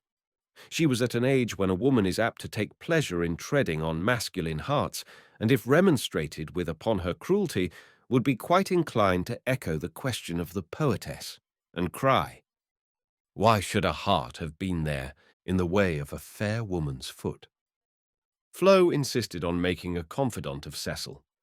I'm the most mercenary of creatures, you know, dear, she said, and I made up my mind ever so long ago that I would marry for money, and nothing but money. All the nicest girls marry for money nowadays, and live happy ever afterwards. I dare say there was a time when it was quite nice to be poor, and live in a cottage with the husband of one's choice. What a musty old Minerva press phrase that is, cried Flo with a grimace. The husband of one's choice. But that was in the days when women wore cottage bonnets with a bit of ribbon across the crown, or hideous gypsy hats tied down with handkerchiefs, and white muslin dresses with a breadth and a half in the skirt, and when a woman on horseback was a show to be followed by street boys. I suppose Lady Godiva and Queen Elizabeth were the only women who ever did ride in the Middle Ages. Nous avons changed tout cela. A woman in the present day must have 300 or 400 a year for pin money if she is not to be a disgrace to her sex in the way of gloves and bonnets, and she must ride a 300 guinea hack if she wants to escape being trampled upon by her dearest friends, and she will find herself a perfect outcast unless she has a box in a good position at one of the opera houses, and she must go in for dogs and china, not vulgar modern Dresden abominations, in the way of simpering shepherdesses and creatures in hoops drinking chocolate or playing chess, but old Vienna or Chelsea with the gold anchor, or deliciously ugly Wedgwood or soft paste. In short, my dearest Cecil, a woman nowadays is a very expensive creature, and love in a cottage is an impossibility. Why, there are no cottages for the poor lovers. The tiniest villa on the banks of the Thames costs about 200 a year, and if the poverty-stricken creatures who marry for love want a house, they must go to some horrible place beyond the Seven Sisters Road and be happy amongst a wilderness of brickfields and railway arches. Lady Cecil had seen Florence and Philip together and had taken it into her head that they loved each other. Her own sorrowful love story had made her very tenderly disposed towards youthful lovers, and she had ventured to remonstrate with Florence. One reads about cruel parents and heartbroken damsels, but I don't think your papa would set his face against Mr. Foley so sternly as you set yours, Flory, she said. He was talking of the young painter the other day, and he told me that your friend Philip has a great career before him if he works patiently. Yes, and when he is as old as papa, he will be able to earn 2 or 3 thousand a year, I suppose, exclaimed Miss Crawford. Do you think that is a brilliant prospect for a girl who cannot live out of society? People with anything under 5,000 a year are paupers in society. Do you know what it is that is bearing down upon us and crushing us all, Cecil, like an avalanche of gold? It is the wealth of the commercial plutocracy. The triumphant monster, commerce, is devouring us all. Ask Papa who buys his pictures. Ask where the gems from Christie's go when the great auctions are over. Ask why diamonds are worth twice as much today as they were 20 years ago. It is all because the princes of trade have taken possession of our land, Cecil, and nowadays a girl must set her cap in the direction of Manchester if she wishes to marry well. Florence, I can't bear to hear you talk like this. I am a woman of the world, dear, and I mean to do the best I can for myself. It is very dreadful, I know, but at least I am candid with you. I went to a fashionable school, and you've no idea how we all worshipped wealth and finery. Papa used to come and see me in horrid old hansom cabs that jingled and rattled as if they would have fallen to pieces when he stepped out of them. But some girls had fathers and mothers who came in 200 guinea barouches, and oh, what a gulf there was between us. And then, again, poor mamma's people live in Russell Square, and there were girls at that school who made me feel that it was a kind of disgrace to have friends in Russell Square. And when I spent the holidays with my uncles and aunts, I used to have mamma's foolish marriage dinned into my ears, and though I always took her part and declared that it was better to marry Papa than to marry a prince of the blood royal, I did think in my secret soul that it was very silly to go and live in shabby lodgings near the noisy, dirty Strand. Is it any wonder that I have grown up heartless and mercenary, and that I want to have a fine house and horses and carriages when I marry? I hope you will marry a rich man too, Cecil, and give nice parties. You won't have Thursdays, though, will you, dear? I've set my heart on having Thursday for my own own evening. To this effect, Miss Crawford would discourse in her own vivacious fashion, and it was in vain that Cecil appealed to the unawakened heart. "Philip Foley is a most estimable creature," said Flo, "and if he were not absurdly self-conscious, all young men are so self-conscious nowadays. In fact, in a general way, I consider young men perfectly hateful, and if he were a marquis with something under 100,000 a year, I should think him quite adorable. But then, you see, he isn't a marquis, and he will never earn anything like 100,000 a year by painting those wild skies and dismal rocks of his. Do you know what the Princess Elizabeth, that dear sweet darling whom everyone so admires, said when she saw one of Mr. Foley's red and yellow sunsets hung next the ceiling in Trafalgar Square? 'Why, what do the hanging committee mean by sticking up pictures of eggs and bacon?' said the princess. And ever since that, the poor young man's skies have been called eggs and bacon,